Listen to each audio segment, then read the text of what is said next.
নমস্কাৰ সকলোকে স্বাগতম জনাইছোঁ। যেহেতু আমি দেখিছোঁ যে যিধৰণে কাৰ আহিছিল কাৰ পিছত সমগ্ৰ অসম প্ৰতিবাদ হৈছিল, তাৰ পিছত চৰকাৰক সকলোৱে সমালোচনা কৰিছিল। অসম চুক্তিৰ কথা সকলোৱে কৈছিল, অসম চুক্তি যিধৰণে সকলোৱে গ্ৰহণ কৰিছিল বা অসম চুক্তি প্ৰসংগত চৰকাৰে কি সিদ্ধান্ত ল'ব তাক লৈ প্ৰতিক্ৰিয়া হৈছিল। কিন্তু সেই মুহূৰ্ততো অসম চুক্তি সম্পূৰ্ণৰূপে নস্যাৎ কৰি চৰকাৰে চৰকাৰে কিছু সিদ্ধান্ত ল'লে, যাৰ পিছত কা আহিল। কাৰ অঞ্চলত একাংশ লোকে অসমত হিন্দু বাংলাদেশী বা একাংশ লোকে নাগৰিকত্ব পোৱাৰ প্ৰক্ৰিয়া আৰম্ভ হ'ল। তাৰপিছত এই মুহূৰ্তত অনুপ্ৰৱেশকাৰী বা বিদেশী ৰেহাই যি নিৰ্দেশনা আহিছে তাক লৈ সমগ্ৰ অসম প্ৰতিক্ৰিয়া হৈছে। বিভিন্ন মহলত প্ৰতিবাদ হৈছে, প্ৰতিক্ৰিয়া হৈছে। যিসকল সচেতন লোক যিসকল বিৰোধী তেওঁলোকে প্ৰতিবাদ সাব্যস্ত কৰিছে। আছুৰ পৰা বিভিন্ন সংগঠনলৈকে বিভিন্ন সচেতন ব্যক্তিলৈকে সকলোৱে সজোৰে তেওঁলোকে প্ৰতিবাদ কৰা পৰিলক্ষিত হৈছে। তাৰপিছত অসমত যি পৰিৱেশ হৈছে, এই মুহূৰ্তত চৰ্চা এনেদৰে হৈছে যে নিৰ্বাচন আহিলে তাৰ আগমুহূৰ্তত কিছুমান আইন বা কিছুমান পৰিৱেশ সৃষ্টি হয় নেকি, বা এসময়ত কংগ্ৰেছে যিধৰণৰ পৰিৱেশ কৰিছিল, কংগ্ৰেছে যিধৰণে একাংশ বিশেষ লোকৰ ভোট লৈ চৰকাৰ গঠন কৰা বুলি অভিযোগ উত্থাপিত হয়, সেইধৰণে বিজেপিয়ে তেনে কিছু কাম কৰিছে নেকি? বিজেপিয়েও কা আনি একাংশ লোকৰ ভোট লাভ কৰি নিৰ্বাচন খেলি জয়ী হ'ম বুলি চেষ্টা কৰিছে নেকি ভৱিষ্যতৰ ক্ষেত্ৰত, তাক লৈ প্ৰশ্ন হৈছে। গতিকে এইসমূহ বিষয়ে আমি আজি আলোচনা কৰি আমাৰ সৈতে আছে ডাক্তৰ ভৱেন চৌধুৰী, তেখেত হৈছে আপৰ সভাপতি। একেধৰণে আমাৰ সৈতে আছে KMSSৰ মুখ্য সাংগঠনিক সম্পাদক আকাশ দলে আছে। আমাৰ সৈতে বিজেপি মুখপাত্ৰ প্ৰাঞ্জল কলিতা আছে, অধিবক্তা ৰাজীৱ আহমেদ আছে। আমি আজি আলোচনা কৰিম এই মুহূৰ্তত যি প্ৰেক্ষাপট আমি দেখিছোঁ, কি ধৰণে কাৰ পিছৰ পৰিৱেশ আমি দেখিলোঁ, প্ৰতিবাদ হৈছিল সমগ্ৰ অসমত, অসম বন্ধ হৈ গৈছিল। তাৰপিছত লাহে লাহে যি পৰিৱেশে কমি গ'ল, একাংশ লোকে সেই কা আন্দোলনৰ সময়ত নাচ গান কৰা বুলি অভিযোগ উত্থাপিত কৰিছিল। যি ধৰণৰ পৰিৱেশ আমি দেখিলোঁ, পৰৱৰ্তী সময়ত এতিয়া ২৬ৰ নিৰ্বাচন আহি আছে। ২৬ৰ নিৰ্বাচনৰ প্ৰাকখনত এই মুহূৰ্তত চৰকাৰে যি অনুপ্ৰৱেশকাৰী বিদেশী ৰেহাই যি নিৰ্দেশনা আনিছে তাক লৈ কি প্ৰতিক্ৰিয়া হ'ব বা তাৰ যি পাৰ্শ্বক্ৰিয়া কি ধৰণে হ'ব। কাৰণ এইকেইদিন প্ৰতিবাদ হৈছে, কিন্তু এই প্ৰতিবাদ কিমান দিনত থাকিব বা ইয়াৰ যি ফল, ইয়াৰ যি পাৰ্শ্বক্ৰিয়া, ইয়াৰ যি ফলাফল সেয়া নিৰ্বাচনত পৰিব নেকি, তাক লৈ আমি আজি আলোচনা কৰিম। আমাৰ সৈতে যিহেতু ডাক্তৰ ভৱেন চৌধুৰী আছে, প্ৰথমে আপোনাক সুধিছোঁ, যিহেতু আপুনি দেখিছে যে শেহতীয়াকৈ আমি খুব কিছুমান কথা চৰ্চিত হয়, বিষয় ওলালে ৰাজনীতিৰ কথা চৰ্চা হয়। কংগ্ৰেছে একাংশ লোকক লৈ তেওঁলোকে চৰকাৰ গঠন কৰিবলৈ তেওঁলোকে নিজৰ ভেটি মজবুত কৰা বুলি অভিযোগ উত্থাপিত হৈছে, যিসকলক আজি বহু লোকে অবৈধ সন্দেহজনক লোক বুলি কৈছে বা মিয়া বুলি একাংশ লোকে অভিহিত কৰিছে। পৰৱৰ্তী সময়ত বিজেপিয়ে যিখিনি কাম কৰিছে, কোৱা হৈছে যে বিজেপিয়ে ২৬ৰ নিৰ্বাচন বা পৰৱৰ্তী সময়ত বিজেপিৰ যি ভোট বেংক সেয়া সুৰক্ষিত কৰিবলৈ তেওঁলোকে একাংশ হিন্দু বাংলাদেশীক সংস্থাপন দিছে নেকি, তেনেধৰণৰ প্ৰশ্ন উত্থাপিত হৈছে। গতিকে আপুনি যিহেতু আপৰ দায়িত্বত আছে বা আপুনি গোটেই পৰিৱেশটো দেখিছে, আপোনাৰ দৃষ্টিভংগীত আপুনি সেই সমগ্ৰ যিটো পৰিৱেশ এই প্ৰসংগত কি ক'ব? আম আদমি পাৰ্টিয়ে যি নতুন আইন কা আগতেও বিৰোধিতা কৰিছে, এতিয়াও বিৰোধিতা কৰে। এতিয়া তাৰ এক্সটেনশ্যন কৰি আকৌ ২৪ চনলৈ যি এখন নটিফিকেশ্যন উলিয়াই আকৌ কিছু বিদেশীক সংস্থাপনৰ ব্যৱস্থা কৰিব খুজিছে অসমত বা ভাৰতৰ বিভিন্ন ঠাইত, এইটো এটা ডেফিনেটলি আমি ঘোৰ বিৰোধিতা কৰোঁ। ভাৰতীয় জনতা পাৰ্টীয়ে হয়তো ভাবি আছে যে তেখেতসকলে কা অনা স্বত্তেও আৰু সমগ্ৰ অসমবাসীয়ে এই বিৰোধ কৰা স্বত্তেও তেওঁলোকে আকৌ শাসনত বহিব পাৰিছে। তেওঁলোকে হয়তো ভাবিছে যে কাক একচেপ্ট কৰি লৈছে, এইটো কথা নহয়। তেওঁলোকে চলে বলে কৌশলে তেওঁলোকে বিভিন্ন ধৰণৰ আভুৱা ভৰি কথা কৈ আৰু সাধাৰণ জনতাক মিছগাইড কৰি তেওঁলোকে শাসনভাৰ লৈছে, কথাটো মনত ৰখা উচিত। যিদিনাকৈ অসমৰ জনতাই গম পাব যে তেওঁলোকক আচলতে ঠগি পেলাইহে তেওঁলোকে শাসনভাৰ লৈছে, আৰু আচলতে যিয়ে কা বিৰোধ কৰে, আপুনি সোধক, যিকোনো এজন মানুহক সোধক, অসমৰ যিকোনো এজন মানুহক গৈ সোধক পাৰ্চনেলি, আপুনি কা সমৰ্থন কৰেনে, আকৌ বিদেশী অহাটো বিচাৰেনে, সকলোৱে না বুলি ক'ব। কাৰণ 79-83 যি আন্দোলন, সেই আন্দোলনৰ যিসকল ব্যক্তিৰ চাক্ষুষ অভিজ্ঞতা আছে তেওঁলোকে কেতিয়াও নকয় কা লাগে বুলি। গতিকে আচলতে এইবোৰ এটা যি নটিফিকেশ্যন উলিয়াইছে ২৪ চনলৈকে বুলি, এইটো আকৌ এক্সটেনশ্যন হ'ব ৩৪ চনলৈ বুলি হ'ব, হৈ থাকিব এইটো। গতিকে এই ধৰণৰ বস্তুৱে আমি আগতে এইটো কথা গম পাই, ইয়াৰ ভিতৰত আমি এবাৰ কৈছিলোঁ। গতিকে এতিয়া অকল একখন হোৱাৰ পিছত নটিফিকেশ্যনৰ প্ৰয়োজন, এক্সটেণ্ড কৰি গৈ থাকিব। গতিকে বিদেশী তেওঁলোকে জাতি, ধৰ্ম, ভাষাৰ ভিত্তিত বিদেশী চিনাক্তকৰণ কৰিব নোৱাৰে। বিদেশী আৰু এই বিদেশীসকলক আমি বোজা ল'ম, অসমে বোজা ল'ম বুলি কৈছোঁ ৭১ চনৰ ২৫ ডিচেম্বৰলৈকে। তাৰ পিছৰ বোজা অসমে ল'ব নোৱাৰে। তাৰ কাৰণ অসমৰ যিসকল বাসিন্দা আছে তেখেতসকলৰ থাকিবলৈ ঘৰ নাই, ইফালৰ পৰা সিফালে দৌৰি ফুৰিছে, চৰকাৰে খেদি ফুৰিছে, খাবলৈ ভাত নাই, সেইকাৰণে বিনামূলীয়া চাউল দিছে। প্ৰায় ১,৯৮,০০,০০০ চাউল হিতাধিকাৰী আছে, চৰকাৰে নিজেই কৈছে। তাৰমানে ৩.৫ কোটি জনতাৰ ১,৯৮,০০,০০০ সেই মানে তেওঁ হিতাধিকাৰী হ'ব লগা হৈছে। গতিকে তেনে অৱস্থাত স্বাভাৱিকতা জনতাৰ যি 2 কোটি যদি হিতাধিকাৰী আছে অন্যান্য হিতাধিকাৰী তেতিয়াহ'লে সেইখিনি মানুহ সেইখিনি ইয়াৰ পাছতো আমি কেনেকৈ আৰু বিদেশীৰ বোজা ল'ব পাৰিম যদি মোৰ নিজৰ খাবলৈ নাই মোৰ নিজৰ থাকিবলৈ ঘৰ নাই তেতিয়াহ'লে মই বিদেশী ক'ত থ'ম আৰু ক'ত ৰাখিম এই কথাটো চৰকাৰে ভাবি পাইছেনে গতিকে প্ৰথমতে চৰকাৰে আমাৰ যি অসমৰ মানুহ আছে যি আজি যুৱকৰ দেশ ৰাজ্য আমাৰ অসমখন এই যুৱক যুৱতীসকলক সংস্থাপন দিয়াৰ ব্যৱস্থা কৰক চাকৰি দিবলৈ কোৱা নাই আপুনি তৎক্ষণাত উত্তৰ দিব মুখ্যমন্ত্ৰীটোৱে কিন্তু আমি সংস্থাপনৰ ব্যৱস্থা কৰক ভালকৈ থকাৰ ব্যৱস্থা কৰক খোৱাৰ ব্যৱস্থা কৰক অকল হিতাধিকাৰী কৰি দুখীয়া ৰাজ্য কৰি ৰাখি থৈ আপুনি যদি ভাবিছে এনেকৈ দেশ চলাম বুলি ৰাজ্য চলাম বুলি ভুল ভাবিছে গতিকে আপুনি প্ৰথমতে আমাৰ যুৱক যুৱতীসকলৰ সংস্থাপনৰ ব্যৱস্থা কৰক তাৰপিছত আমি বিদেশী কথা চিন্তা তাৰপিছতে কৰিব পাৰিম এতিয়া নোৱাৰিম মই আকাশ দলৈ আছোঁ যিহেতু আমি দেখা গৈছে যে এই মুহূৰ্তত যি পৰিৱেশ একাংশ লোকৰ অভিযোগ বা আপোনালোকে অভিযোগ উত্থাপিত কৰিছে যে আপোনালোকে যি প্ৰতিবাদ সাব্যস্ত কৰিছে লাখ লাখ অবৈধ বাংলাদেশীক সংস্থাপিত কৰি বিজেপিয়ে অসমৰ ওপৰত এটা বোজা জাপি দিব বিচাৰিছে নেকি আপুনি কি কৰে প্ৰসংগত ডেফিনেটলি মানে হিন্দু বাংলাদেশীক ভোট বেংক হিচাপে গঢ়ি তুলি বিজেপিয়ে 26ৰ মজনত দখল কৰিব খুজিছে সেই কথাটো অতি স্পষ্ট আৰু নিৰ্বাচন আহিলে সেই হিন্দু বাংলাদেশীৰ ভোট লাগে তেওঁলোকক আৰু আপোনালোকে নিশ্চয় লক্ষ্য কৰিছে যে শেহতীয়াকৈ যি ইমিগ্ৰেশ্যন এণ্ড ফৰেনাৰ্ছ এক্সামশ্যন অৰ্ডাৰ 2025 এইখনৰ জৰিয়তে আগতে যি 2014 চনৰ 31 ডিচেম্বৰ আছিলে সেই কাট অফ ডেটটো আপোনাৰ 2024 চনৰ 31 ডিচেম্বৰ পৰ্যন্তলৈ আনি মানে এই 2024 চনলৈকে যিবিলাক হিন্দু বাংলাদেশী আহিলে বিশেষকৈ সেই লোকসকলক অসমত নাগৰিকত্ব দিব খুজিছে আপোনালোকে সকলোৱে জানে যে নাগৰিকত্ব সংশোধনী আইন অৰ্থাৎ কাৰ অধীনত বাংলাদেশ পাকিস্তান আফগানিস্তানৰ পৰা অহা হিন্দু খ্ৰীষ্টান জৈন পাৰ্চী বৌদ্ধ সেই ধৰ্মীয় সংখ্যালঘুৰ লোকসকলক অসমত সংস্থাপন কৰিব খুজিছে এইবাৰ তেওঁলোকে আৰু এটা সংযোজন কৰিছে আপোনালোকে নিশ্চয় দেখিছে যে নেপালীছ আৰু ভূটানিছৰ ক্ষেত্ৰত গতিকে এইটো অসমীয়া জাতিৰ কাৰণে অত্যন্ত দুৰ্ভাগ্যজনক ঘটনা আৰু আপোনালোকে নিশ্চয় মনত ৰাখিছে যে প্ৰথমতে যেতিয়া 2014 চনৰ নিৰ্বাচনী প্ৰচাৰ কৰিবৰ কাৰণে সেই সময়ৰ প্ৰধানমন্ত্ৰী কেন্দ্ৰীয় বৰ্তমানৰ প্ৰধানমন্ত্ৰী নৰেন্দ্ৰ মোদী অসমত আহিছিলে তেতিয়া কৈছিলে যে 16 মেৰ পাছত যিবিলাক অবৈধ বাংলাদেশী অনুপ্ৰৱেশকাৰী অসমত আছে তেওঁলোকে তালি টোপোলা ল'ব লাগে এতিয়া কেইটা 16 মে পাৰ হৈ গ'ল ঠিকনা নাই এতিয়া বিদেশী বিতাৰণৰ কথাটো বাদেই দিলোঁ এতিয়া আপোনাৰ এফালৰ পৰা যিবিলাক বিদেশীক স্বদেশী কৰাৰ কাৰণে এফালৰ পৰা সিদ্ধান্ত গ্ৰহণ কৰিছে শেহতীয়াকৈ আমি লক্ষ্য কৰিছোঁ যে বিজেপিৰ কেন্দ্ৰীয় নেতৃত্বৰ সমান্তৰালভাৱে ৰাজ্যিক বিজেপিৰ যিগৰাকী সভাপতি তেওঁ কৈছে যে পৃথিৱীত যিবিলাক হিন্দু মানুহ আছে সেই হিন্দু লোকসকল ভাৰতত কেতিয়াও বোলে বিদেশী নহয় মানে কি স্বদেশী নেকি দিলীপ শইকীয়াক সুধিছোঁ যে মানে পৃথিৱীত থকা হিন্দু যিসকলক আপোনালোকে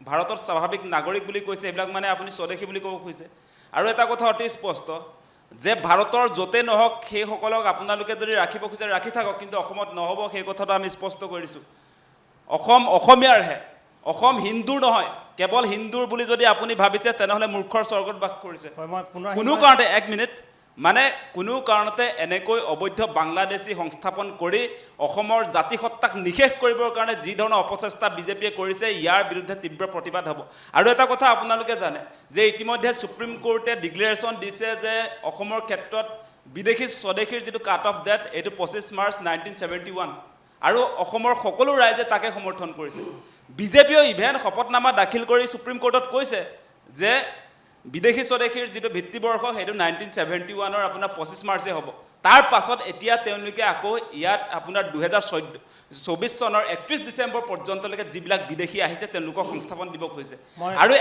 আৰু এটা কথা কৈ লওঁ যে আপোনালোকে নিশ্চয় লক্ষ্য কৰিছে যে এতিয়া মুখ্যমন্ত্ৰীৰ পৰা আৰম্ভ কৰি অসমৰ যিবিলাক বিজেপিৰ নেতা তেওঁলোকে ক'বলৈ আৰম্ভ কৰিছে 12 জনেহে এপ্লাই কৰিছে কাৰ অধীনত 3 জনক নাগৰিকত্ব দিয়া হৈছে আমি এই মুহূৰ্তত প্ৰশ্ন সুধিব খুজিছোঁ যে প্ৰথম এনআৰচিৰ পৰা 19 লাখ যি বিদেশী ওলাইছিলে নাম তাৰে প্ৰায় 16 লাখ আচলতে হিন্দু বাংলাদেশী বুলি চৰ্চা হৈছিলে সেই 16 লাখে এতিয়া এই এক্সটেনশ্যন হোৱাৰ পাছত 2024 চনৰ 31 ডিচেম্বৰলৈকে কাৰ অধীনত নাগৰিকত্ব দিয়াৰ পাছত সেই 16 লাখে পাবনে নাই নাগৰিকত্ব আমাক ব্লেকমেইল কৰি লাভ নাই অসমৰ মানুহে সকলো কথা চাই আছে আহিছোঁ। বুজি পাই আছে আৰু ইভেন আপোনালোকে নিশ্চয় দেখিছে শেহতীয়াকৈ যি আপোনাৰ বিদেশী ন্যায়াধিকৰণত বিদেশীৰ যিবিলাক গোচৰ চলি আছিলে সেই গোচৰসমূহ প্ৰত্যাহাৰ কৰা হৈছে সেই কথা আপোনালোকে জানে হিন্দু খ্ৰীষ্টান জৈন পাৰ্চী বৌদ্ধ সেই লোকসকলৰ যিবিলাক গোচৰ চলি আছিলে যিবিলাক মানুহ বিদেশী হ'বলৈ গৈ আছিলে সেই ৬৯,৫০০জন মানুহক বিজেপিয়ে স্বদেশী কৰিছে ইয়াৰ বিৰুদ্ধে কিন্তু অসমবাসী ৰাইজে মই বিজেপিক প্ৰাঞ্জল উচিত আছিলে, প্ৰত্যুত্তৰ দিব সেই কথা স্পষ্ট মই যিহেতু যদিও প্ৰতিবাদ কৰা হৈছে কিন্তু মুখ্যমন্ত্ৰী হিমন্ত বিশ্ব শৰ্মাই কৈছে যে ইতিমধ্যে আকাশৰ কথাখিনি কৈছে যে ১২জন ব্যক্তিয়ে আবেদন কৰিছে ৩জনে নাগৰিকত্ব পাইছে অৰ্থাৎ যদিও নাগৰিকত্ব হিন্দু বাংলাদেশী নাগৰিকত্ব দিয়াৰ কথা কোৱা হৈছে কিন্তু মুখ্যমন্ত্ৰী হিমন্ত বিশ্ব শৰ্মাই কৈছে যে ভয় কৰাৰ কাৰণ নাই বুলি তেওঁ কৈছে আৰু তেওঁ কৈছে যে ৩জন ব্যক্তিয়ে নাগৰিকত্ব লাভ কৰিছে আৰু ডি ভোটাৰক নাগৰিকত্ব দিয়াক লৈ কিছু কথা প্ৰসংগ কিছু ওলাইছিলে এগৰাকী মন্ত্ৰীয়ে মন্তব্য কৰিছিলে দিলীপ শইকীয়াই কৈছিল যে পাকিস্তানে হওক বাংলাদেশে হওক বা য'ৰেই নহওক হিন্দুসকল ভাৰতত কেতিয়াও বিদেশী নহয় অৰ্থাৎ হিন্দুসকলক ভাৰতে গ্ৰহণ কৰিব গতিকে সেই প্ৰসংগত তেওঁলোকে নিজৰ স্থিতি স্পষ্ট কৰিছে কিন্তু তাৰ পিছতো কাহানি অসমখনত ২৬ৰ যি ৰাজনীতি যিটো নিৰ্বাচন আহিছে অসমত গতিকে সেই প্ৰসংগতে বিজেপি মন দিছে নেকি বা বিজেপিয়ে ২৬ৰ নিৰ্বাচন জয়ী হ'বলৈ কা দিছে নেকি আপুনি কি কয় প্ৰসংগত নাই চাওক আমাৰ বিজেপি দলৰ স্পষ্ট কথা বিদেশত থকা বা স্বদেশত থকা যিসকল আমাৰ হিন্দু আছে সেয়া ভাৰতীয় নাগৰিক সেয়া ভাৰতৰ অংশ গতিকে সেয়া পাকিস্তানৰে হওক সেয়া বাংলাদেশৰে হওক সেয়া আফগানিস্তানে পৃথিৱীৰ কোনো ঠাইতে য'তেই হিন্দু উৎপীড়নৰ বলি হৈছে য'তেই হিন্দু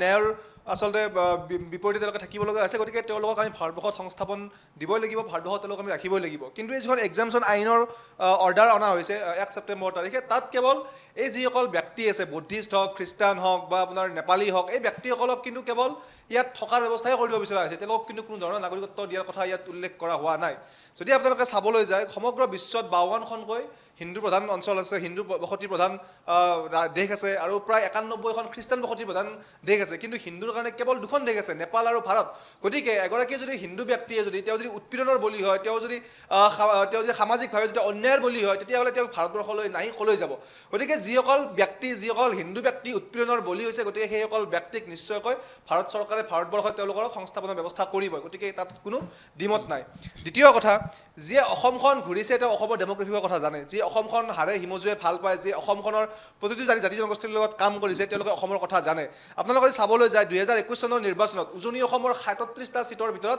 ৩২খন ছিটে কিন্তু ভাৰতীয় জনতা পাৰ্টীয়ে জয়লাভ কৰিবলৈ সক্ষম হৈছিলে গতিকে বুজি ৩২খন যে আসন যে জয়লাভ কৰিছে ৩২খন আসনত এখন আসনতো এনেকুৱা নাই যে য'ত হিন্দু বঙালীৰ ভোটেৰে তেওঁলোকে জিকা বুলি দাবী কৰিব পাৰে আমাৰ থলুৱা যিসমূহ আমাৰ সাধাৰণ লোক আছে যিসমূহ আমাৰ খিলঞ্জীয়া ব্যক্তি আছে আমাৰ যিসকল থলুৱা জাতি জনগোষ্ঠীৰ লোক আছে তেওঁলোকে বিপুল ভোটৰ আচলতে ভোটদান কৰি আমাৰ ভাৰতীয় জনতা পাৰ্টীক শাসনলৈ আনিছে গতিকে ২০২৬ চনত ঠিক একে অনুৰূপ ঘটনাই হ'ব আৰু খিলঞ্জীয়া আমাৰ ৰাইজ আছে খিলঞ্জীয়া ৰাইজে আমাৰ ভাৰতীয় জনতা পাৰ্টীক পুনৰ শাসনত বহুৱাবলৈ তেওঁলোকে আগবাঢ়ি আহি ভোটদান প্ৰদান কৰিব আৰু আপোনালোকে এটা কথা লক্ষ্য কৰিব যে আমি ২০০১ চনৰ যদি চেঞ্চাছৰ কথা চাওঁ ২০১১ চনৰ যদি চেঞ্চাছৰ কথা চাওঁ তেতিয়া আমি দেখা পাব যে আমাৰ অসমত বিশেষকৈ অসমত ২০০১ চনত যি ৬২% হিন্দু আছিল সেয়া কিন্তু ২০১১ চনত গৈ ৬৪% হ'ল ২০০১ চনত অসমত যি মুছলমানৰ সংখ্যা যি ১৮% আছিলে সেয়া কিন্তু ২০১১ চনত গৈ ৩৪% হ'ল য'ত হিন্দু কমিছে য'ত মুছলমান বাঢ়িছে এতিয়া যিখিনি অবৈধ মুছলমান আছে যিখিনি তাৰ মানে বিজেপিয়ে কি এতিয়া হিন্দু বাংলাদেশী সংস্থাপন কৰি অসমক নিৰাপত্তা কৰিব নেকি এতিয়া আমি আজি মানে বাংলাদেশৰ পৰা হিন্দু নাগৰিকক অসমত সংস্থাপন কৰি আজি বিজেপিয়ে অসম বচাব আজি খিলঞ্জীয়া মানুহক নিৰাপত্তা দিবৰ কাৰণে এতিয়া বাংলাদেশ আফগানিস্তান আৰু পাকিস্তানৰ যিবিলাক বাংলাদেশী বিদেশী সেই লোকসকল আজি অসমত প্ৰয়োজন হৈ গ'ল এনেকুৱা ধৰণৰ যদি বিজেপিয়ে কথা কয় সেইটো কোনো কাৰণতে অসমৰ মানুহে নামানে কোনো কাৰণে মানি ল'ব নোৱাৰে আপোনালোকে নিশ্চয় দেখিছে যে খিলঞ্জীয়াৰ কথা কয় খিলঞ্জীয়াৰ পক্ষত কথা কোৱা বিজেপিয়ে আপোনালোকে চাওক এতিয়া বাংলাদেশী আনি অসমৰ নিৰাপত্তা দিব অসমত যদি বঙালী থাকে তেনেহ'লে তেওঁলোকৰ কোনো আপত্তি নাই যেতিয়া অসমত এতিয়া প্ৰতিক্ৰিয়া হ'ল সেই ছয়দা হামিদে গৈ ABMCৰ নেতৃত্বত দিল্লীত গৈ পুনৰ একেটা কথা ক'লে আৰু এই ABMCৰ সভাত গৈ আজি ইয়াত উপস্থিত থকা এগৰাকী ব্যক্তিয়ে কৈ আহিছে যে আমি অসমৰ যিসকল বেদখলকাৰী যিসকল আছে অসমৰ যিসকল বেদখলকাৰী মুছলমান আছে অসমৰ যিসকল সত্ৰভূমি বেদখল কৰা মুছলমান আছে আমি তেওঁলোকৰ পক্ষত আছোঁ কিন্তু ভাৰতবৰ্ষৰ জনতা অসমবাসী জনতা কেতিয়াও তেনেকুৱা ধৰণৰ বিভাজনকামী শক্তিৰ লগত নাই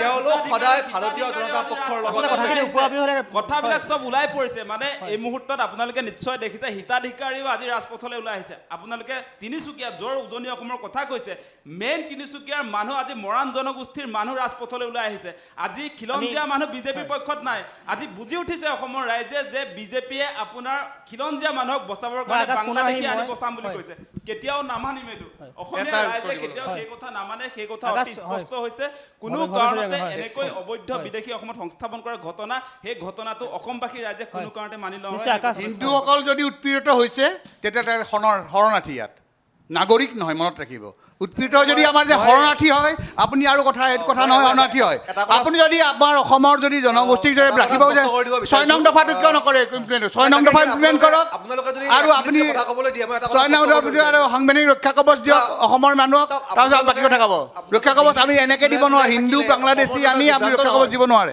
অসমৰ জনতাৰ কাখন কি তেওঁলোকে মানি লোৱা নাই অসমৰ জনতাৰ কাখন কিন্তু বুজি পাইছে যি সময়ত আজি কৃষক মুক্তি সংগ্ৰাম সমিতি হওক বা অন্যান্য যিসমূহ সংগঠন আছে তেওঁলোকে 1,90,00,000 হিন্দু বঙালী যেতিয়া অসমত আহিব বুলি কৈছিলে আৰু যেতিয়া তেওঁলোকে কা আন্দোলনৰ বাবে পুনৰ এই মানুহখিনি কাষলৈ যায় তেতিয়া তেওঁলোকে প্ৰশ্ন সোধে এই 1 কোটি আরে ফিগার বাদ দিয়ক বিদেশী নাগরিক নালাগে ফিগার মারো গুলি বিদেশী নাগরিক এক নালাগে আমার মানুষ থকা খোৱাৰ ব্যৱস্থা কৰক তাতে বিদেশী নাগৰিক আনিব নিজৰে খাবৰ নাই যে তাত কোনো ধৰণৰ নাগৰিকত্ব দিয়াৰ কথা কোনো তাত নাই এই মুহূৰ্তত তাত কোৱা হৈছে যে কেৱল তেওঁলোকে থকাৰ ব্যৱস্থা কৰিব বিচাৰিছে পৃথিৱীৰ কোনো হিন্দু ধৰণৰ নাগৰিকত্ব নাগৰিকত্ব তাত তেনেকুৱা দুই কোটি কথা উল্লেখ নিশ্চয় নাই হ'ব। গতিকে অসমৰ ৰাইজে এতিয়া কা মানি লোৱা নাই আকাশৰ প্ৰান্ত অসমৰ ৰাইজে কাখন বুজি পাইছে আপোনাৰ আৰু সকলো কাখন বুজিয়ে অসমৰ ৰাইজে বিজেপিৰ পক্ষত থিয় হৈছে হিমন্ত বিশ্ব শৰ্মা ডাঙৰীয়াৰ পক্ষত থিয় হৈছে মানে মই অসম ধ্বংসৰ অভিযানত নামিছে বিজেপি আপোনালোকে নিশ্চয় বিজেপি অসম ধ্বংসৰ অভিযানত নামিছে অসমীয়া মানুহৰ বুকুত গজাল মাৰিছে এই মুহূৰ্তত অসমবাসী ৰাইজে বুজি উঠিছে সেইকাৰণে উজনি অসমত তেওঁলোকে যাক লৈ গৰ্ব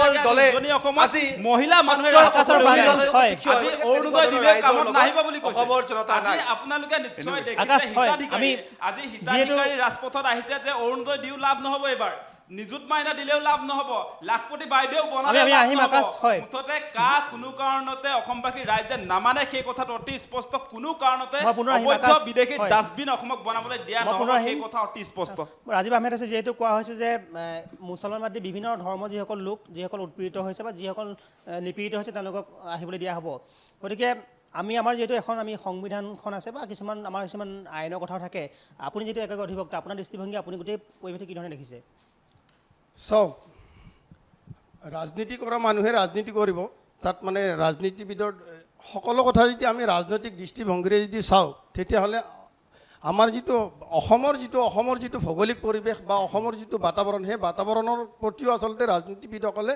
লক্ষ্য কৰাটো উচিত প্ৰথম কথাটো হৈছে মই উনিকাব বিচাৰিছোঁ যে আমাৰ সন্মানীয় মুখ্যমন্ত্ৰী মহোদয়ে এটা কথা কৈছে যে 12জন মানুহে কাৰ অধীনত মানে দৰখাস্ত কৰিছিল নাগৰিকত্বৰ কাৰণে তাৰ ভিতৰত 3জনৰ এলাও কৰা হৈছে 9জনৰ মানে ৰিজেক্ট কৰা হৈছে মই এতিয়া মুখ্যমন্ত্ৰী মহোদয়ৰ পৰা এটা স্পষ্টীকৰণ বা এটা বাৰ্তা বিচাৰিছোঁ যে এই যি 9জন মানুহৰ ৰিজেক্ট কৰা হ'ল তেওঁলোকৰ বৰ্তমান অৱস্থিতি হ'ল তেওঁলোকক গ্ৰেপ্তাৰ কৰা হ'ল ডিটেনশ্যন কেম্পত ৰখা হ'ল নে বাংলাদেশলৈকে বিতৰণ কৰা হ'ল পুছবেক কৰা হ'ল গতিকে তেওঁলোকে ডিক্লেয়াৰ্ড ফৰেনাৰ্ছ তেওঁলোকৰ বৰ্তমান স্থিতি কি হ'ল 9জন হ'লেও 9টা সংখ্যা আৰু দ্বিতীয়তে কথাটো হৈছে আমি অসমৰ প্ৰতিজন সজাগ জনসাধাৰণে এটা কথা আমি লক্ষ্য কৰি আছোঁ আৰু এটা কথা আমি দেখিছোঁ যে পূৰ্বতে কংগ্ৰেছ চৰকাৰে IMDT আনিছিল সেই কংগ্ৰেছ চৰকাৰকো এটা সময়ত অসমৰ ৰাইজে ভোট দি শাসনৰ গাড়ীত বহুৱাইছিল এতিয়া আমি ভাবিছোঁ যে বিজেপি চৰকাৰেও আনিছে কিন্তু বিজেপিৰ দলৰ মানুহখিনিয়ে বা বিজেপিৰ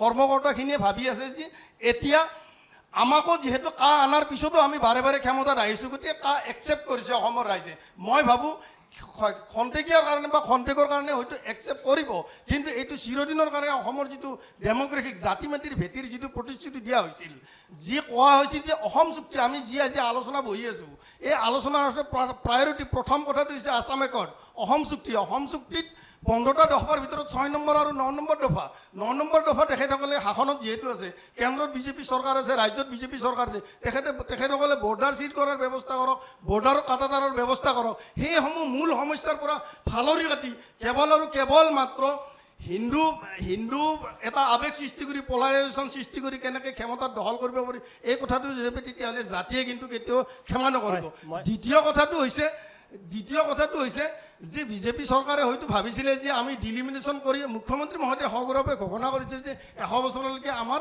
মানে সমষ্টিসমূহ সম্পূৰ্ণৰূপে আমাৰ পক্ষত থাকিব। কিন্তু এতিয়া পুনৰ কাৰ যিটো 20 বছৰ এতিয়া 14ৰ পৰা যেতিয়া আৰু 24লৈকে যেতিয়া এক্সটেনশ্যন দিয়া হ'ল, আপোনালোকে চাওক অসমৰ ৰাইজে নিশ্চয় গম পাইছে যি অসম আন্দোলনৰ সময়ত যি ৰক্তাক্ত ইতিহাস হৈছিল, 855 জন শ্বহীদ হৈছিল, কিমান লক্ষ মানুহৰ আমি বোজা ল'ব লগা হৈছিল। তাৰপিছত এতিয়া আৰু পুনৰ যিহেতু আকাশে কৈছে NRCত 19 লাখ যিহেতু ফৰেনাৰ্ছ ডিক্লেয়াৰ্ড ফৰেনাৰ্ছ NRCত যিহেতু হৈছিল, তাৰ যদি 16 লাখ যদি অমুছলমান বা যদি 16 লাখ যদি আছিল তেখেতসকলে আবেদন কৰে, তেখেতসকলৰ কি হ'ব? গতিকে কেৱল আৰু কেৱল মাত্ৰ আমি যদি মূল কথাসমূহৰ পৰা আমি আঁতৰি যদি কেৱল কেনেকৈ 26ৰ নিৰ্বাচনী বৈতৰণি পাৰ হ'ব পাৰোঁ, 26ৰ পিছত কেনেকৈ 31ৰ নিৰ্বাচনী বৈতৰণি পাৰ হ'ব পাৰোঁ, ক্ষমতা আচলতে সৰ্বোচ্চ নহয়। প্ৰতিশ্ৰুতি দিয়া হৈছিল জাতি মাতি ৰক্ষাৰ, জাতিটো ৰক্ষা কৰক। জাতিটো ৰক্ষা কেৱল হিন্দুৰ আৱেগ সৃষ্টি কৰি যদি জাতিটো ৰক্ষা কৰিম বুলি ভাবিছে, তেতিয়াহ'লে অসমৰ ডেম'গ্ৰাফিক বা ভৌগোলিক পৰিৱেশত মই ভাবোঁ সুদূৰ ভৱিষ্যতে এতিয়া চৰকাৰে উচ্ছেদ চলাইছে। উচ্ছেদতো অসমৰ সৰ্বস্তৰৰ মানুহে হয়তো সমৰ্থন আগবঢ়াইছে বা মানুহে ভাল পাইছে, কিন্তু নিপীড়িত বা মানে যি অন্যায়ভাৱে উচ্ছেদ কৰাত মানুহে হয়তো খুব ক্ষোভ প্ৰকাশ কৰিছে। নিয়মৰ মাজত যি গণ্ডিৰ মাজত মানুহে বিদেশীমুক্ত এখন অসম সকলোৱে কামনা কৰিছে। গতিকে জাতি মাতি ভিত্তি দিয়াৰ যিটো শ্লোগান দিয়া হৈছিল, এই শ্লোগান চৰকাৰে 6 নম্বৰ যিটো অসম চুক্তিৰ দফা দাঢ়ি কমা সহিতে পালন কৰা যিটো প্ৰতিশ্ৰুতি দিয়া হৈছিল, সেইটো ডেম'গ্ৰাফিক তেখেতসকলে চেঞ্জৰ কথা কৈছে। তেখেতসকলে ভাষাৰ চেঞ্জ হ'ব বুলি কৈছে। 6 নম্বৰ দফাটো ইমপ্লিমেণ্ট কৰি দিয়ক, তেতিয়া দেশকৈ অসমৰ সাম্প্ৰদায়িক যিটো পৰিৱেশ, সেই পৰিৱেশৰ পৰা নিশ্চয় অসমবাসী মুক্ত হ'ব। আৰু বিজেপি চৰকাৰৰ যিটো প্ৰতিশ্ৰুতি আছিল জাতি মাতি ভেটি ৰক্ষাৰ, সেই প্ৰতিশ্ৰুতিও তেখেতসকলৰ পালন হ'ব। তাকে নকৰি কেৱল নিৰ্বাচনৰ লগত কেৱল মাত্ৰ ৰাজনৈতিক মুনাফা আদায়ৰ বাবে যদি ভাবিছে যে আমি এটা আৱেগ সৃষ্টি কৰি ইতিমধ্যে কৈছে যে আমি উজনি অসমত 32খন আসন পাবলৈ সক্ষম হৈছোঁ। 32খন আসন উজনি অসমৰ মানুহে তেখেতসকলৰ হয়তো কাম কাজ এতিয়া পৰ্যালোচনা কৰিব। সদায় যি 32খনে থাকিব, 32খন পাইছে মানে অহংকাৰী মনোভাৱ এটা লৈ যদি এতিয়া যদি পুনৰ আৰু এটা যদি ৰাইজৰ মাজত যদি অযথা বজাৰ যিহেতু আমি ক্ষমতাত আছোঁ, তেতিয়াহ'লে অসমৰ কাৰণে নিশ্চিতভাৱে ক্ষতিকাৰক হ'ব। 26ৰ নিৰ্বাচন আহি আছে, ইয়াৰ যিটো ইম্পেক্টটো আচলতে প্ৰভাৱটো নিৰ্বাচনত পৰিব বুলি ভাবেনে? যিহেতু প্ৰথমতে আমাৰ যি বিজেপিৰ সতীৰ্থ আছে তেখেতক মই কেইটামান কথা মনত পেলাই দিব খুজিছোঁ। আপোনালোকৰ মূল ব্যক্তিজনেই মাননীয় প্ৰধানমন্ত্ৰী ডাঙৰীয়াই মিছা কথা কৈছিল। 14 চনৰ 16 মে'ত টালি টোপোলা বান্ধিব লাগিছিল বিদেশী, তেতিয়া তেওঁ কেতিয়াও কোৱা নাছিল কোনো জাতি ধৰ্ম ভাষাৰ কথা। তেওঁ গোটেই মিছলীয়া আছিলে, তেওঁ মিছা কথা কৈছিলে। গতিকে তাৰ তলত আমাৰ মাননীয় মুখ্যমন্ত্ৰী ডাঙৰীয়াই মিছা কথা কয়, আপোনাৰতো কথাই নাই। গতিকে মিছলীয়া এটা কথা কৈ আপোনালোকে ৰহন চনাই কথা কৈ আপোনালোকে অশিক্ষিত দুখীয়া মানুহৰ ভোট সংগ্ৰহ কৰিব পাৰে, 1400 টকা দি ভোট সংগ্ৰহ কৰিব পাৰে। কাৰণ আমাৰ 37,000 কোটি টকা ইনকাম হয় আমাৰ, আৰু ভোটাৰ 2 কোটি হিতাধিকাৰী। কি এখন দেশ, কি এখন ৰাজ্যত আমি বাস কৰিছোঁ, আপোনালোকেও সেইখন ৰাজ্যত বাস কৰিছে। গতিকে আপোনালোকে এই কথাটো চিন্তা কৰা উচিত। যদি আপোনাৰ ইমানেই চিন্তা হৈছে যে অসমৰ ডেম'ক্ৰেচি চেঞ্জ হৈছে, কিবা হৈছে, কিন্তু তেতিয়াহ'লে অসম চুক্তি 6 নং দফাটো কিয় ইমপ্লিমেণ্ট নকৰে? ইয়াতো বিজেপি চৰকাৰ, কেন্দ্ৰতো বিজেপি চৰকাৰ। কিয় নকৰে? কিয় আপোনালোকৰ সতীৰ্থ দল আমাৰ কৰ্ণত চাংমাই আজি এই 24 চন কৰাৰ লগে লগে কেলেই তেওঁলোকে ইনাৰ লাইন পাৰ্মিট বিচাৰিলে? কেলৈ বিচাৰিব লগা হ'ল? গতিকে এই ধৰণৰ কথাবিলাক আপোনালোকে চালি জাৰি চাব। শৰ্মা ডাঙৰীয়া, আপুনি চালে আপুনিও বুজি পাব। আপুনি এজন শিক্ষিত অসমীয়া ডেকা, তেজাল ডেকা, আপুনি চিন্তা কৰি চাওক যে আচলতে একখনে অসমৰ ৰাইজক সুবিধা কৰি দিব নে নিদিয়ে। যি অৱস্থাত আপোনাৰ ভাই ককাই আজি ৰাস্তাত ঘূৰি ফুৰিছে, খাবলৈ নাই, থাকিবলৈ ঘৰ নাই, আপুনি এইটো স্বীকাৰ কৰেনে? যদি কৰে তেতিয়াহ'লে সেইসকলৰ আগতে থকা খোৱাৰ ব্যৱস্থা কৰি দিয়ক, সংস্থাপনৰ ব্যৱস্থা কৰি দিয়ক। তাৰপিছত আপুনি আলহী আনিব, তাৰপিছত আপুনি চিন্তা কৰিব আলহী অনাৰ কথা। কিন্তু আপুনি যদি আজি আমাৰ ভাই ককাইসকলক, বাই ভনীসকলক ৰাস্তাত থিয় কৰাই থৈ খাবলৈ নাই, থাকিবলৈ নাই, তাৰপিছত আকৌ বিদেশীৰ কথা যদি আপুনি কয়, ডেফিনেটলি অসমীয়া মানুহৰ মূৰত টিঙিচকৈ খং এটা উঠিবই। আৰু আপোনালোকক হয়তো এতিয়া গাড়ীৰ পৰা উচ্ছেদ কৰিবৰ কাৰণে জনতা হয়তো সাজু হ'ব 26 চনত। চাওক, এতিয়া চাব সংগঠনসমূহে বা ৰাজনৈতিক দলসমূহে টিভিৰ আগত তেওঁলোকে টিভিৰ আগত ক'ব যে আমি কা বিৰোধিতা কৰোঁ, কিন্তু তেওঁলোকে প্ৰকৃতাৰ্থত যদি আমি চাবলৈ যাওঁ ৰাজনৈতিক ক্ষেত্ৰখনত কিন্তু তেওঁলোকে যিসমূহ দলে কা সমৰ্থন কৰে বা যিসমূহ দলে অবৈধ বিদেশী সমৰ্থন কৰে তেওঁলোকৰ পক্ষত থিয় হয়। আপোনালোকে লক্ষ্য কৰিব 2012 চনৰ 20 এপ্ৰিল তাৰিখে অসমৰ তেতিয়াৰ মাননীয় মুখ্যমন্ত্ৰী তৰুণ গগৈ ডাঙৰীয়াই তেতিয়াৰ প্ৰধানমন্ত্ৰী মনমোহন সিং ডাঙৰীয়াই এখন পত্ৰ লিখিছিলে যে যিসকল ব্যক্তি অসমত শৰণাৰ্থী হিচাপে আছে সেইসকল ব্যক্তিক নাগৰিকত্ব প্ৰদান কৰিব লাগে। আৰু তাৰ ঠিক একদিন পিছত সেই সময়ৰ কংগ্ৰেছৰ সভাপতি অঞ্জন দত্তই ৰিপুণ বৰা ডাঙৰীয়াক কাষত বহুৱাই লৈ সংবাদমেল প্ৰদান কৰিছিলে যে আমাৰ মুখ্যমন্ত্ৰী তেনেকুৱা এটা প্ৰস্তাৱ দাখিল কৰিছে, গতিকে এইটো সুসম্ভৱ এইটো হ'ব পাৰে। গতিকে তেনেকুৱা ধৰণৰ কংগ্ৰেছ কংগ্ৰেছ বেয়া কাৰণে বিজেপি গনা হৈছে। সেইকাৰণে কংগ্ৰেছ বেয়া কাৰণে বিজেপি গনা হৈছে। কংগ্ৰেছ বেয়া কাৰণে বিজেপি গনা হৈছে। বেয়া কাৰণে বিজেপি গনা হৈছে। প্ৰাঞ্জল কলিতা কি কথা কৈ থকা হৈছে? এইসকল ব্যক্তিয়ে অসমৰ মানে প্ৰাঞ্জল কলিতা যিবিলাক কথা কৈছে আপোনালোকে নিশ্চয় মনত ৰাখিছে যে কংগ্ৰেছ চৰকাৰৰ প্ৰতি মানুহৰ আচলতে মোহভংগ হৈছে তেওঁলোকৰ কাম কাজক লৈ। গতিকে ভাৰতীয় জনতা পাৰ্টীক ৰাইজে কিবা এটা ভাল কাম কৰিব বুলি আনিছিলে। গতিকে এনেকুৱা কথা কৈ এতিয়া লাভ নাই। বিজেপিয়ে যিবিলাক কথা কৈ আছে কোনো কাৰণতে এই কথা মানি ল'ব পৰা নাযায়। তেওঁলোকে পুৰণি যিটো দলৰ চৰকাৰ চলি আছে সেই সময়ৰ কথা কৈ থাকিলে নহ'ব। তৰুণ গগৈ এতিয়া নাই নহয়, এতিয়া সৰ্বানন্দ সোণোৱাল আজি হিমন্ত বিশ্ব শৰ্মা আছে, তেওঁলোকে অসমক নিৰাপত্তা কৰিছে নে নাই সেই প্ৰশ্নবিলাক আহিব।